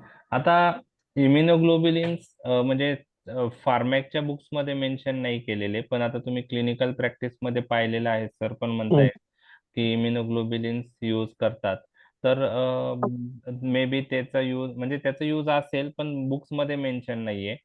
तर त्याचा यूज जर होत असेल तर त्याचा आपण मेकॅनिझम एकदा बघूया आणि ते कसं यूज करतं त्याच्याविषयी पाहूया. म्हणजे इम्युनोग्लोबिलिनचा रोल काय आहे. ओके. तर मे बी इम्युनोग्लोबिलिन्स काय असतं माहितीये का, हे ज्या अँटीबॉडीज आहेत ना, त्या अँटीबॉडीजच्या त्या अँटीबॉडीज ला जाऊन बाइंड करून त्यांना ब्लॉक करतील. म्हणजे अँटीबॉडीज ब्लॉक झाल्यामुळं त्या अँटीबॉडीज फ्री नाही राहणार रिसेप्टरवर ऍक्ट व्हायला आणि एनएम रिसेप्टर ब्लॉक करायला. म्हणजे हे अँटीबॉडी जाऊन एनएम रिसेप्टर ब्लॉक करणार आहे. मग त्यापेक्षा त्या अँटीबॉडीलाच ड्रग देऊन ब्लॉक करून टाकायचं. लक्षात आलं? अच्छा. तर ओके. ती एक प्रोसेस असेल. जसं आता Yes. प्लाझ्मा फेरेसिस मध्ये आपण अँटीबॉडी रिमूव्ह करतो, तर इम्युनोग्लोबिलिन दिल्याने काय होईल, त्या अँटीबॉडी काय होतील, ब्लॉक Block. होतील. लक्षात आलं? म्हणजे इम्युनोग्लोबिलिन जाऊन त्या अँटीबॉडीला बाइंड होतील आणि त्या अँटीबॉडीला प्रिव्हेंट करतील एनएम रिसेप्टरवर ऍक्ट होण्यासाठी. तर ती त्याची मेकॅनिझम असणार इम्युनोग्लोबिलिनची. ठीक आहे. तर मी सर्च करतो कोणते म्हणजे कसं देतात, काय देतात. ठीक आहे. ओके. बुक्स मध्ये त्याचं मेन्शन अजून झालेलं नाही, ते व्हायला पाहिजे. बरोबर आहे, कारण हे रिसेंट जे आता चेंजेस जे होतात, ठीक आहे, ते आता तर तीच मे बी आता नवीन एडिशन वगैरे असेल, पण तरी पण मे बी मेडिसिनच्या बुक्स मध्ये असेल बरं का. मेडिसिनचे जे बुक्स असतील त्याच्यामध्ये इम्युनोग्लोबिलिन थेरपी मायस्थेनिया ग्रेव्हिस मध्ये डिटेलमध्ये दिले असेल. ठीक आहे. तर इम्युनोग्लोबिलिन यूज करतात. ठीक आहे. Yes. आणि त्याचं मेकॅनिझम जे मी आहे ते तुमच्याशी डिस्कस केलेलं आहे. Yes. ओके. आता दोन गोष्टी आहेत. एक मायस्थेनिया क्रायसिस काय आहे ते मी तुमच्याशी डिस्कस करतो. मायस्थेनिया क्रायसिस म्हणजे severe form of myasthenia gravis. Severe form of myasthenia gravis आणि इम्युनोग्लोबिलिन मेनली त्या पेशंट मध्ये फार महत्वाचे राहते. Severe form of myasthenia gravis. Okay. त्यामध्ये काय होतं की इतका सिव्हिअर फॉर्म होतो डिसीजचा की डायफ्रॅम पण इन्व्हॉल्व झालेला असतो, त्यामुळे पेशंटचे रेस्पिरेटरी मसल पण वीक बनतात. बरोबर आहे. Mhm. आणि त्यामुळे पेशंटला श्वास घ्यायला त्रास होतो. त्याला मायस्थेनिया क्रायसिस म्हणतात. Myasthenia crisis. तर काय होतं यामध्ये ऍसिटिल कोलिन एनएम रिसेप्टरवर ऍक्ट होत नाही. बरोबर आहे. आणि त्याच्यामुळं स्केलेटल मसल प्रॉपरली कॉन्ट्रॅक्ट होत नाही आणि विकनेस होतो. आणि काही वेळाने इतका विकनेस वाढतो, इतकं मसलचं काम कमी होतं की मसल पॅरालाइज होतात. त्याला आपण फ्लॅसिड पॅरालायसिस असं म्हणतो. फ्लॅसिड पॅरालायसिस म्हणजे ऍसिटिल कोलिन एनएम रिसेप्टरवर ऍक्ट झालं तर स्केलेटल मसल कॉन्ट्रॅक्शन होतं. परंतु अँटीबॉडीज एनएम रिसेप्टरवर बाइंड झाल्यामुळे ऍसिटिल कोलिनला एनएम रिसेप्टरवर बाइंड होता न आल्यामुळं स्केलेटल मसलचं कॉन्ट्रॅक्शन होणार नाही आणि स्केलेटल मसल पॅरालाइज पण होऊ शकतात. त्याला फ्लॅसिड पॅरालायसिस म्हणतात. काय? फ्लॅसिड पॅरालायसिस. मग त्यामुळे डायफ्रॅम कॉन्ट्रॅक्ट नाही झालं तर श्वास घेणं पॉसिबलच नाही होणार पेशंटला. बरोबर आहे. तर त्याला मायस्थेनिया क्रायसिस म्हणतात. त्या कंडिशनला सिव्हिअर फॉर्म ऑफ मायस्थेनिया ग्रेव्हिस. लक्षात आलं? Yes. मग त्यावेळेस काय करावं लागतं, पेशंटला तुम्हाला ऍडमिट करावं लागतं. तुम्हाला मेकॅनिकल व्हेंटिलेशन आणि ट्रकेल इंट्युबेशन आणि मेकॅनिकल व्हेंटिलेशन द्यावं लागतं. लक्षात आलं? आणि तुम्हाला IV कॉर्टिकोस्टेरॉइड लगेच चालू करावं लागतं. Methyl prednisolone pulse therapy. Yes. आता इम्युनोग्लोबिलिन्स पण इथं देता येत असेल. ठीक आहे. Yes. इम्युनोग्लोबिलिन्स बरोबर आहे. तर IV प्रेडनिसोलोन पेक्षा ते फास्ट ऍक्ट होणार आहे. बरोबर आहे. मिथिल प्रेडनिसोलोनला इम्युनोसप्रेसंट ऍक्शन आहेत. ऑलरेडी अँटीबॉडीज ज्या प्रेझेंट आहे प्लाझ्मा मध्ये त्यांना ते काही करणार नाही. ते नवीन अँटीबॉडीज तयार होऊ देणार नाही. पण ज्या ऑलरेडी प्लाझ्मा मधल्या अँटीबॉडी त्यांना ब्लॉक करायचं काम कोण करेल मग? इम्युनोग्लोबिलिन. लक्षात आलं? इम्युनोग्लोबिलिन. Oh. तर IV prednisolone pulse therapy start करावं लागते. ह्या पेशंट मध्ये निओस्टिग्मिन जे स्टार्ट करतो आपण ते काही दिवस विथहोल्ड करायचं, कारण आपण पेशंट व्हेंटिलेटर वर घेतलेला आहे. पूर्ण व्हेंटिलेटरचं हे आहे त्याला ऍसेस. आणि जसं जसं आपण हे जे आहे व्हेंटिलेटर विन ऑफ करू तसं त्यानंतर मग परत आपण निओस्टिग्मिन स्टार्ट करू शकतो. ओके. या पेशंट मध्येही आपण प्लाझ्मा फेरेसिस करू शकतो. समजा इम्युनोग्लोबिलिन नाही अवेलेबल, मग आपण काय करू शकतो, प्लाझ्मा Crisis. पूर्ण प्लाझ्मा एक्सचेंज केला तर प्लाझ्मा मधले अँटीबॉडी जातील. म्हणजे प्लाझ्मा आपण रिमूव्ह केला आणि मग पेशंटला नेक्स्ट हे केलं प्लाझ्मा, तर ते एक पॉसिबल आहे प्लाझ्मा फेरेसिस. तर ती एक प्रोसेस आपण करू शकतो आणि पेशंट मध्ये इम्प्रुव्हमेंट होऊ शकते. तर मायस्थेनिया क्रायसिसच्या पेशंटला तुम्हाला हॉस्पिटलाइज करून पेशंटला ट्रकील इंटुबेशन देऊन मेकॅनिकल व्हेंटिलेशन देणं गरजेचं असतं. IV prednisolone, methyl prednisolone pulse therapy start करणं गरजेचं असतं. प्लाझ्मा फेरेसिस देऊ शकतो आणि तुम्ही जे सांगितलं इम्युनोग्लोबिलिन, तर ते पण आपण देऊ शकतो. आता अजून एक एक याच्या विरुद्ध कंडिशन आहे, त्याला आपण कोलिनर्जिक क्रायसिस म्हणतो. मायस्थेनिया क्रायसिस हा आजार वाढल्यामुळं होतं. म्हणजे मायस्थेनिया ग्रेव्हिसचा काय झाला, तो सिव्हिअर फॉर्म. लक्षात आलं. आणि दुसरं काय आहे, कोलिनर्जिक क्रायसिस. बरोबर आहे. कोलिनर्जिक क्रायसिस म्हणजे काय? ओके. मायस्थेनिया ग्रेव्हिस मध्ये मायस्थेनिया ग्रेव्हिस नावाचा आजार जास्त वा. पुढच्या स्टेपला गेल्यामुळं हे होतं, हे मी तुम्हाला सांगितलं. अँटीबॉडीज एवढ्या वाढतात की ऍसिटिल कोलिन NM रिसेप्टरवर बाइंडच होऊ शकत नाही. कोलिनर म्हणजे मायस्थेनिया ग्रेव्हिस आजार वाढल्यामुळं क्रायसिस होतं. त्या क्रायसिसला म्हणजे पेशंट सिरियस होतो, त्या क्रायसिसला मायस्थेनिया क्रायसिस म्हणतात. आता कोलिनर्जिक क्रायसिस काय आहे? तर ह्यामध्ये जे ड्रग देतो आपण, बरोबर आहे, ते कोणते ड्रग देतो? Anticholinesterase drug. ते कोणत्या सिस्टीमवर ऍक्ट होत आहे? कोलिनर्जिक. त्याला कोलिनर्जिक ड्रग पण म्हणतात आपल्याला, बरोबर आहे, दुसऱ्या भाषेत. ठीक आहे. तर ह्या ड्रगचा ओव्हरडोस झाला किंवा हे ड्रग जास्त डोस मध्ये दिल्या गेल्यामुळं काय होऊ शकतं हे मी तुम्हाला सांगणार. कोलिनर्जिक ड्रग्स मध्ये निओस्टिग्मिन आपण देतोय आणि त्याचा डोस जास्त झाला तर जास्त काय बनणार आहे शरीरात? Anti. म्हणजे जास्त लेवल कशाची वाढणार आहे निओस्टिग्मिन दिल्यानंतर? निओस्टिग्मिन Acetyl ऍसिटाइल कोलिनची. आणि ऍसिटिल कोलिन जास्त झाला तर तो कशावर ऍक्ट होईल मग? NM रिसेप्टरवर. आणि स्केलेटल मसलचं काय करेल? कॉन्ट्रॅक्शन. आणि एक लक्षात घ्या, जर हे कॉन्ट्रॅक्शन खूप जास्त झालं आणि स्केलेटल मसल कंटिन्युअली कॉन्ट्रॅक्ट झाले तर शेवटी ते काय होतात? फटीग होतात. आणि फटीग झाल्यामुळं ते पॅरालाइज होतात. त्याला स्पास्टिक पॅरालायसिस म्हणतात. काय म्हणतात? स्पास्टिक पॅरालायसिस. पण त्याच्यामध्ये पण ते मसल काम करतील का? त्या कंडिशन मध्ये नाही करणार. म्हणजे त्या पेशंट मध्ये पण रेस्पिरेशनला प्रॉब्लेम येणार आहे का नाही? Yes. बरोबर आहे. म्हणजे पेशंट जेव्हा तुमच्याकडे येतो, तो एक तर त्याला रेस्पिरेटरी प्रॉब्लेम जास्त झालेला आहे, तर तो मायस्थेनिया क्रायसिसचा पण असू शकतो किंवा Polygenic crisis. कोलिनर्जिक क्रायसिसचा पण असू शकतो. Yes. बरोबर आहे ना? Yes. आणि हे तुम्हाला जर डिफरन्शिएट करायचं असेल तर त्यासाठी आपण कोणती टेस्ट करतो? हिड्रोफोनियम टेस्ट. आता हे हिड्रोफोनियम टेस्ट करतो, बरोबर आहे. हिड्रोफोनियम काय आहे? अँटीकोलिनिस्टेरेस ड्रग आहे, शॉर्टेस्ट ऍक्टिंग. तर हिड्रोफोनियम IV आपण इंजेक्ट करतो 2 मिलीग्रॅम. जर पेशंट मायस्थेनिया क्रायसिस मध्ये असेल, ज्यामध्ये डिसीज वाढलेला आहे, तर त्या पेशंट मध्ये हिड्रोफोनियम दिल्यामुळं ऍसिटिल कोलिनची लेवल वाढवून तो NM रिसेप्टरवर ऍक्ट होईल आणि कॉन्ट्रॅक्शन व्यवस्थित करेल, तर त्यामध्ये इम्प्रुव्हमेंट होणार आहे.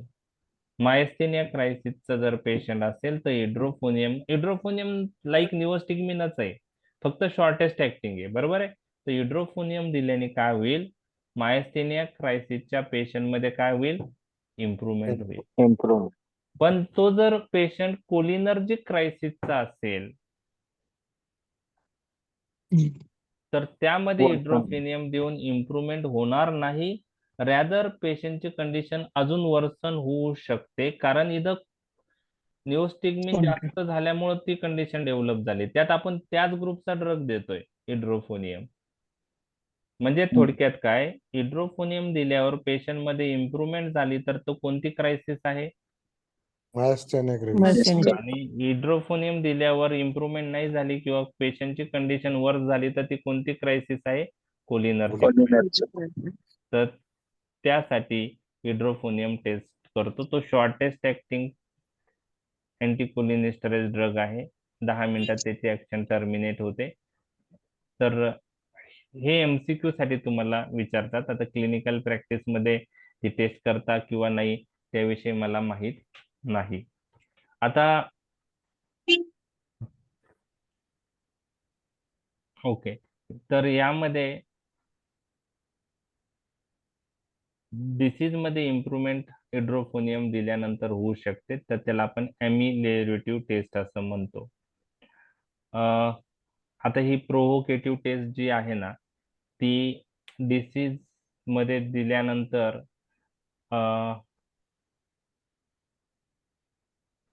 काय घडतं, तर डिटिबोक्युरारिन हा एक अँटी एनएम म्हणजे डिटिबोक्युरारिन नावाचा ड्रग जो आहे तो एनएम रिसेप्टर ब्लॉक करून ऍक्ट होतो. ही टेस्ट नाही लक्षात ठेवली तरी चालेल तुम्हाला. एनएम रिसेप्टर ब्लॉक, आता मायस्थेनिया ग्रेव्हिस मध्ये ऑलरेडी एनएम रिसेप्टर काय झालेले असतात? ब्लॉक झालेले असतात. त्यामुळे ऍसिटिल कोलिन व्यवस्थित ऍक्ट होत नाही, त्यामुळे विकनेस असतो. आणि डिटिबोक्युरारिन हा ड्रग जो आहे हा पण एनएम रिसेप्टर ब्लॉक करतो, आणि त्याच्यामुळं मायस्थेनियाच्या पेशंट मध्ये खूप विकनेस येतो अजून. पण नॉन मायस्थेनिक पेशंट मध्ये विकनेस येत नाही. तर ही प्रोव्होकेटिव्ह टेस्ट आहे, ती नाही लक्षात ठेवली तरी चालू शकतं. अजून डायग्नोसिस पॉइंट ऑफ व्ह्यू काय करू शकतो आपण? अँटी निकोटिनिक रिसेप्टर अँटीबॉडी आपण प्लाझ्मा मध्ये पाहू शकतो. Okay, that is more reliable test. तर मायस्थेनिया ग्रेव्हिसची ट्रीटमेंट आपण डिटेलमध्ये बघितलेली आहे. तर तुम्हाला आता treatment point of view 4-5 point इथं मी सांगतो. जर तुम्हाला शॉर्ट नोट आली तर निओस्टिग्मिन विषयी तुम्हाला लिहिता आलं पाहिजे. निओस्टिग्मिन आणि फायझोस्टिग्मिन मध्ये निओस्टिग्मिन का प्रेफर करतो ते तुम्हाला लिहिता आलं पाहिजे. निओस्टिग्मिन मध्ये ॲट्रोपिन ऍड करण्याचा फायदा काय ते तुम्हाला मी सांगितलेलं आहे. त्यानंतर निओस्टिग्मिनला अल्टरनेटिव्ह ड्रग कोणता आहे, तर पायरिडोस्टिग्मिन आपण देऊ शकतो. ह्या ड्रग व्यतिरिक्त आपण कॉर्टिकोस्टेरॉइड इम्युनोसप्रेशन म्हणून यूज करू शकतो प्रिडनिसोलॉन. डिसीज ऍक्टिव्ह असेल तर 30 ते 60 mg पर डे डोसला यूज करायचं. डिसीज कंट्रोल झाल्यानंतर 10 मिलीग्रॅम मेंटेनन्स थेरपीसाठी अल्टरनेटिव्ह डेला द्यायचं. अदर इम्युनोसप्रेशन काही पेशंट मध्ये लागतात, त्यात ॲझाथायोप्राइन आणि सायक्लोस्पोरिन नावाचे ड्रग आहे. Plasmapheresis another important procedure for myasthenia gravis. आणि thymectomy, this is also one of the procedure we can do. आणि मायस्थेनिया क्रायसिसच्या पेशंटला तुम्हाला पेशंटला ट्रीट करायला ऍडमिट करावं लागतं. पेशंटला व्हेंटिलेटरवर घेणं गरजेचं असतं आणि IV मिथिल प्रिडनिसोलॉन तुम्हाला स्टार्ट करायचं असतं. त्याचप्रमाणे तुम्ही प्लाझ्मा फेरेसिस करू शकतात, रिकव्हरी फास्ट होते. किंवा नंतर तुम्ही जे सांगितलं ते इम्युनोग्लोबिलिनचंही आपण यूज करू शकतो. मायस्थेनिया क्रायसिस आणि कोलिनर्जिक क्रायसिसला डिफरन्शिएट करणारी टेस्टसाठी तुम्हाला हिड्रोफोनियमचा यूज करणं गरजेचं आहे. तर तुम्ही तो हिड्रोफोनियम एक्झाम मध्ये तुम्हाला कोणी टेस्ट विचारणार नाही, MCQ पॉइंट ऑफ व्ह्यू तुम्हाला माहित पाहिजे फक्त हिड्रोफोनियम. ओके, आता बाकीचे युजेस मी डिस्कस करत आहे. तर पहिला यूज मी आय रिलेटेड बघितलेले आहे. आय रिलेटेड आपण 3 यूज बघितलेले आहेत. दुसरा मायस्थेनिया ग्रेव्हिस बघितलेला आहे. आता चौथा जो आहे पोस्ट ऑपरेटिव्ह पॅरालायटिक इलियस किंवा post operative urinary retention. Okay, यामध्ये आपल्याला सेंट्रल ऍक्शन पाहिजे का peripheral? Post operative paralytic iliacus म्हणजे आपल्याला इंटेस्टाईन रिलेटेड ऍक्शन पाहिजे. पोस्ट ऑपरेटिव्ह युरिनरी रिटेन्शन म्हणजे आपल्याला कशावर ऍक्शन पाहिजे, युरिनरी ब्लॅडरवर. मग फायझोस्टिग्मिन चांगला आहे का निओस्टिग्मिन? Next. निओस्टिग्मिन चांगला आहे. बरं, आता हा निओस्टिग्मिन दिल्यानंतर ऍसिटिल कोलिनचं मेटाबॉलिझम इनिबिट झाल्यावर ऍसिटिल कोलिनची लेवल वाढेल. तर पोस्ट ऑपरेटिव्ह पॅरालायटिक इलियस मध्ये हे ड्रग कोणत्या म्हणजे जो ऍसिटिल कोलिन वाढेल तो पोस्ट ऑपरेटिव्ह पॅरालायटिक इलियसला इम्प्रूव्ह कसं करेल, कोणत्या रिसेप्टरवर तो ऍक्ट होईल smooth मसलच्या? M3 receptor. M3 receptor म्हणजे मस्क्युरॅनिक का निकोटिनिक? मस्क्युरॅनिक. मस्कुलिन. Correct. ओके. तर पोस्ट ऑपरेटिव्ह पॅरालायटिक इलियस मध्ये स्मूथ मसलचं कॉन्ट्रॅक्शन वाढतं आणि पेरिस्टाल्सिस इम्प्रूव्ह होते. पोस्ट ऑपरेटिव्ह युरिनरी रिटेन्शन मध्ये डेट्रोजल मसलचं कॉन्ट्रॅक्शन वाढतं आणि स्पिंक्टर रिलॅक्स होतात आणि युरिनेशन वाढतं. बरोबर आहे. आणि पोस्ट ऑपरेटिव्ह पॅरालायटिक इलियस मध्ये स्मूथ मसल इंटेस्टाईनचे कॉन्ट्रॅक्ट होतात आणि जे स्पिंक्टर आहे पायलोरिक, इलियोसिकल आणि अॅनल स्पिंक्टर ते रिलॅक्स होतात.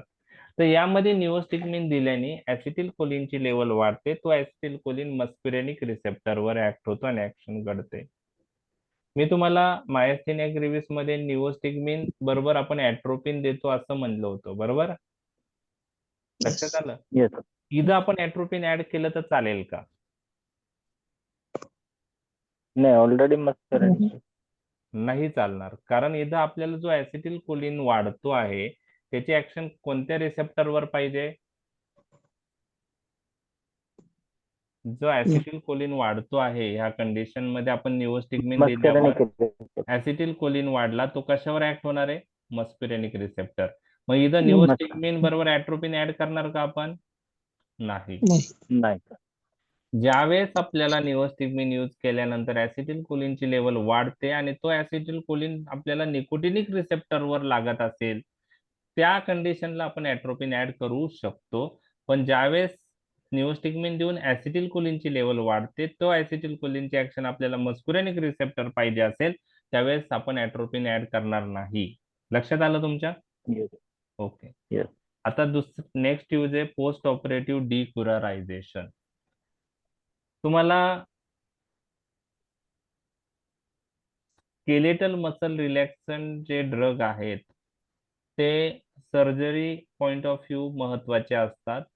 आपण जेव्हा जनरल अॅनास्थेटिक एजंट्स यूज करतो त्याच वेळेस आपण स्केलेटल मसल रिलॅक्सन पण ऍड करतो, पेरिफेरल ऍक्टिंग स्केलेटल मसल रिलॅक्सन. त्यामध्ये तुम्हाला आता नावं मी सांगतो. डिटिबोक्युरॅरिन आहे, क्युरेर नावाचा जो ड्रग आहे. त्यानंतर त्या ग्रुपमध्ये खूप सारे ड्रग आहेत. ओके. डिटिबोक्युरॅरिन आहे, नंतर व्ही क्युरोनियम आहे, पॅन क्युरोनियम आहे, ऍट्रॅक्युरियम आहे, सिस ऍट्रॅक्युरियम आहे. ऐकलेत तुम्ही स्केलेटल मसल रिलॅक्सन?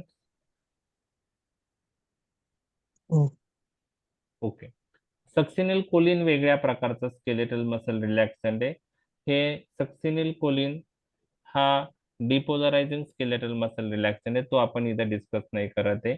तर हे जे स्केलेटल मसल रिलॅक्संट आहे हे ड्रग कसे ऍक्ट होतात? ओके. तर कसे ऍक्ट होतात मी तुम्हाला सांगतो. तर पहिले स्केलेटल मसलचं कॉन्ट्रॅक्शन कसं होतं? ऍसिटिल कोलिन एनएम रिसेप्टरवर ऍक्ट होतात आणि स्केलेटल मसल कॉन्ट्रॅक्ट होतात. बरोबर आहे. मग आता स्केलेटल मसल रिलॅक्स करायचं असेल तर आपल्याला ऍसिटिल कोलिनचे ऍक्शन कशावर प्रिव्हेंट करावं लागेल?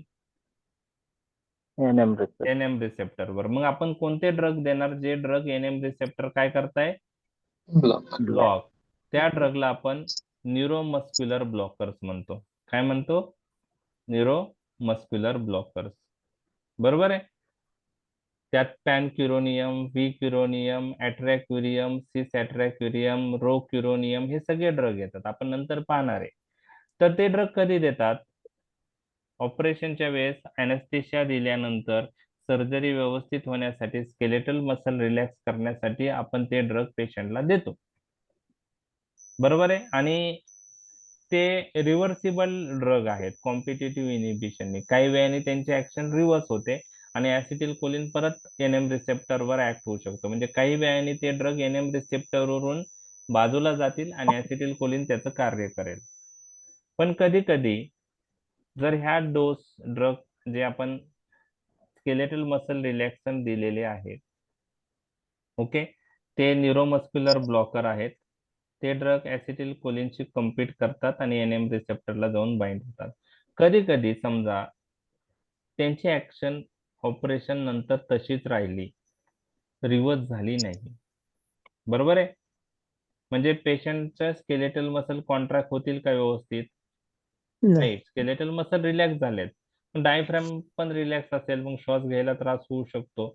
मग अशा वेळेस त्या एनएम ब्लॉकरची ऍक्शन तुम्हाला रिव्हर्स करायची असेल तर काय करावं लागेल?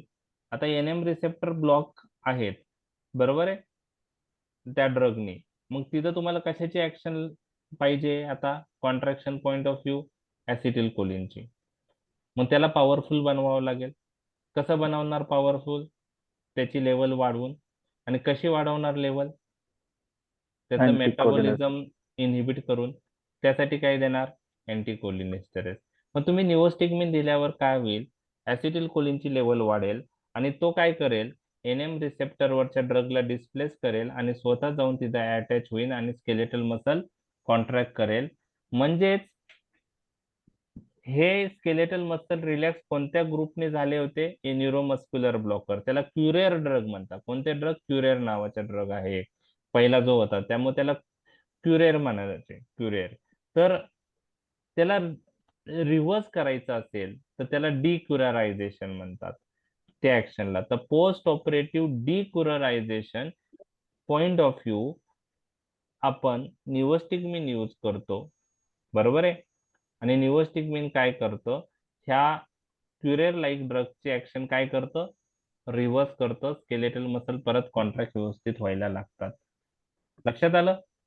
आता इथं जे ऍसिटिल कोलिन वाढलंय त्याची ऍक्शन तुम्हाला कोणत्या रिसेप्टरवर पाहिजे? स्केलेटल मसल कॉन्ट्रॅक्ट व्हायला. NM receptor. याच्या बरोबर ऍट्रोपिन ऍड करू शकतो का आपण?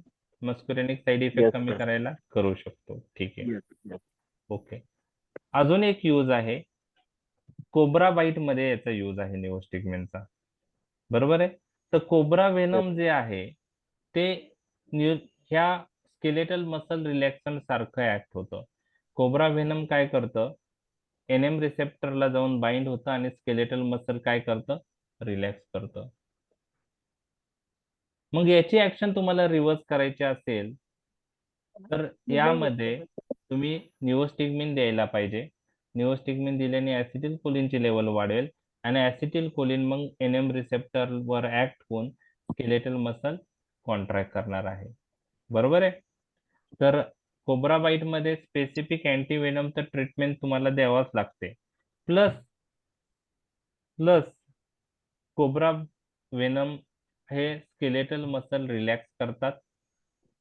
त्यामुळं त्या वेनमची ऍक्शन रिव्हर्स करण्यासाठी तुम्हाला acetylcholine induce skeletal muscle contraction करणं गरजेचं आहे.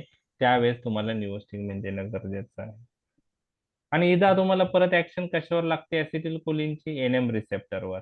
मग तुम्ही ऍट्रोपिन इथं पण ऍड करू शकतात. आणि ते निओस्टिग्मिन प्लस ऍट्रोपिन दिल्याने रेस्पिरेटरी पॅरालिसिस आपण प्रिव्हेंट करू शकतो. तर तुम्ही जे आयसीयू मध्ये वर्क करतात तुम्हाला निओस्टिग्मिन माहित असेल, तो यूज होतं, यूज त्याचा निओस्टिग्मिनचा का एवढा नाही होत? होतो का नाही? स्नेक बाईट मध्ये होतो sir cobra bite. Cobra bite मध्ये का होतो त्याचं लक्षात आलं कारण? येस. कोब्रा वेनम मध्ये काय होतं? स्केलेटल मसल काय होतात? Relax. होतात. कारण कोब्रा वेनम कशासारखं आहे? क्युरेर सारखं. क्युरेर काय आहे? Skeletal muscle relaxation. रिलॅक्स. आणि त्यामुळे रेस्पिरेटरी पॅरालायसिस होऊ शकतं, बरोबर आहे. काय डायफ्राम स्केलेटल मसल आहे, ते होऊ नये म्हणून तुम्ही काय देतात? निओस्टिग्मिन. लक्षात आलं? ओके. आता नेक्स्ट 1-2च यूज राहिले, आपण कंप्लीट करू म्हणजे आपला हा टॉपिक समजेल. आता दुसरं जे आहे, आता बेलाडोना पॉइझनिंग, ॲट्रोपिन पॉइझनिंग किंवा धतुरा पॉइझनिंग. हे ड्रग हे पॉइझनिंग मध्ये पॅरासिम्पॅथोलायटिक इफेक्ट येतो. तर ते रिव्हर्स करायला आपल्याला पॅरासिम्पॅथोमायमेटिक ड्रग द्यावा लागतात. तर बेलाडोना पॉइझनिंग असेल, धतुरा पॉइझनिंग असेल किंवा ॲट्रोपिन पॉइझनिंग असेल, तर ह्या पॉइझनिंग मध्ये पेरिफेरल सिम्पटम्स आणि सेंट्रल सिम्पटम्स दोन्ही येतात आणि ते दोन्ही रिव्हर्स झाले पाहिजे म्हणून आपल्याला असं ड्रग द्यायचा असतो, पॅरासिम्पॅथोमायमेटिक ड्रग किंवा जो अँटीकोलिनिस्टेरॉइड ड्रग म्हणूया, जो पेरिफेरली ऍक्टिंग होईल आणि सेंट्रली पण ऍक्ट होईल. आणि त्यामध्ये मग फायझोस्टिग्मिन, निओस्टिग्मिन मध्ये कोणता यूज करणार तुम्ही? जो पेरिफेरली ऍक्ट झाला पाहिजे आणि ब्रेन मध्ये पण ऍक्ट झाला पाहिजे. फायझोस्टिग्मिन. तर फायझोस्टिग्मिन blocks both center and peripheral action of belladonna, datura or atropine. तर MCQ लक्षात ठेवा. Drug of choice for atropine poisoning, drug of choice for datura poisoning and drug of choice for belladonna poisoning. Answer is physostigmine. Okay okay. त्यानंतर next use आहे. Okay. आता काही other ड्रगच्या overdose मध्येही atropine like action काही ड्रगला असते. जसं ट्रायसायक्लिक अँटीडिप्रेसन ड्रग आहेत, त्यांना अँटीकोलिनर्जिक प्रॉपर्टी आहे. फिनोथायाझाईन म्हणजे हे अँटीसायकोटिक ड्रग आहेत, त्यांना अँटीकोलिनर्जिक ऍडिशनल प्रॉपर्टी आहे. फर्स्ट जनरेशन अँटीहिस्टॅमिनिक ड्रगला ऍडिशनल अँटीकोलिनर्जिक प्रॉपर्टी आहे. तर ह्या ड्रगच्या ओव्हरडोस मध्ये अँटीकोलिनर्जिक ऍक्शन पण वाढणार आहे आणि अँटीकोलिनर्जिक म्हणजेच पॅरासिम्पॅथोलायटिक ऍक्शन, आणि त्या रिव्हर्स करायच्या असेल ओके, तर तुम्हाला पॅरासिम्पॅथोमायमेटिक ड्रग द्यावा लागतं. तर ह्या ड्रगच्या ओव्हरडोस मध्येही आपण फायझोस्टिग्मिन देतो. हे तुम्हाला लक्षात ठेवायचं आहे, कारण ह्या ड्रगला अँटीकोलिनर्जिक प्रॉपर्टी आहे, ॲट्रोपिन लाईक ऍक्शन्स आहेत ऍडिशनली, आणि त्या रिव्हर्स करायला मग तुम्हाला फायझोस्टिग्मिन देणं गरजेचं आहे. Last use Alzheimer disease. त्यामध्ये तुम्ही सेरेब्रो सिलेक्टिव्ह अँटीकोलिनिस्टेरॉइड ड्रग देणार, जे चांगल्या प्रकारे ब्लड ब्रेन बॅरियर क्रॉस करून जातील, जे मोर लायपोफिलिक असतील. आणि तुम्हाला लक्षात ठेवायचं आहे, Alzheimer disease is the most common neurodegenerative disorder resulting in dementia. आणि त्याच्या ट्रीटमेंटसाठी आपण रिव्हास्टिग्मिन, गॅलांटामाइन आणि डोनेपेझिल हे अँटीकोलिनिस्टेरॉइड ड्रग प्रेफर करतो, कारण ते जास्त ब्लड ब्रेन बॅरियर चांगल्या प्रकारे क्रॉस होतात आणि त्यांना मोर CNS ऍक्शन आहे पेरिफेरल ऍक्शन पेक्षा. लक्षात आलं? लक्षात आलं? ओके. तर हे युजेस आपण बघितलेले आहे. कोणत्या ह्याच्यात फायझोस्टिग्मिन यूज करतं, कोणत्या ह्याच्यात निओस्टिग्मिन यूज होतं, कोणत्या ह्याच्यात निओस्टिग्मिन प्लस ॲट्रोपिन लागतं, कोणत्या ह्याच्यात ओन्ली निओस्टिग्मिन लागतं, कोणत्या ह्याच्यात गॅलांटामाइन, डोनेपेझिल, रिव्हास्टिग्मिन लागतं, हे सगळ्या गोष्टी ह्या स्लाइडमध्ये मेन्शन केलेल्या आहे. म्हणजे आतापर्यंत जे युजेस बघितले तेच मी परत एकदा स्लाइड तयार केली ऍडिशनल. ही स्लाइड तुम्ही केली तर तुम्हाला सगळे 10चे 10 आतापर्यंतचे युजेस क्लिअर होणार आहे. फक्त एक्सप्लेनेशन डिटेलमध्ये जे आपण केलेलं आहे ते तुम्हाला अंडरस्टँडिंग पॉइंट ऑफ व्ह्यू केलेलं आहे. एक्झामच्या दिवशी एवढी स्लाइड जरी वाचली तरी तुम्ही सगळ्या युजेस क्लिक होणार आहे तुम्हाला. तर ठीक आहे. आता आपल्याला याच्यामध्ये एकच टॉपिक राहिलेला आहे, तो आहे ऑर्गॅनोफॉस्फरस पॉइझनिंग आणि कार्बामेट पॉइझनिंग. तर तो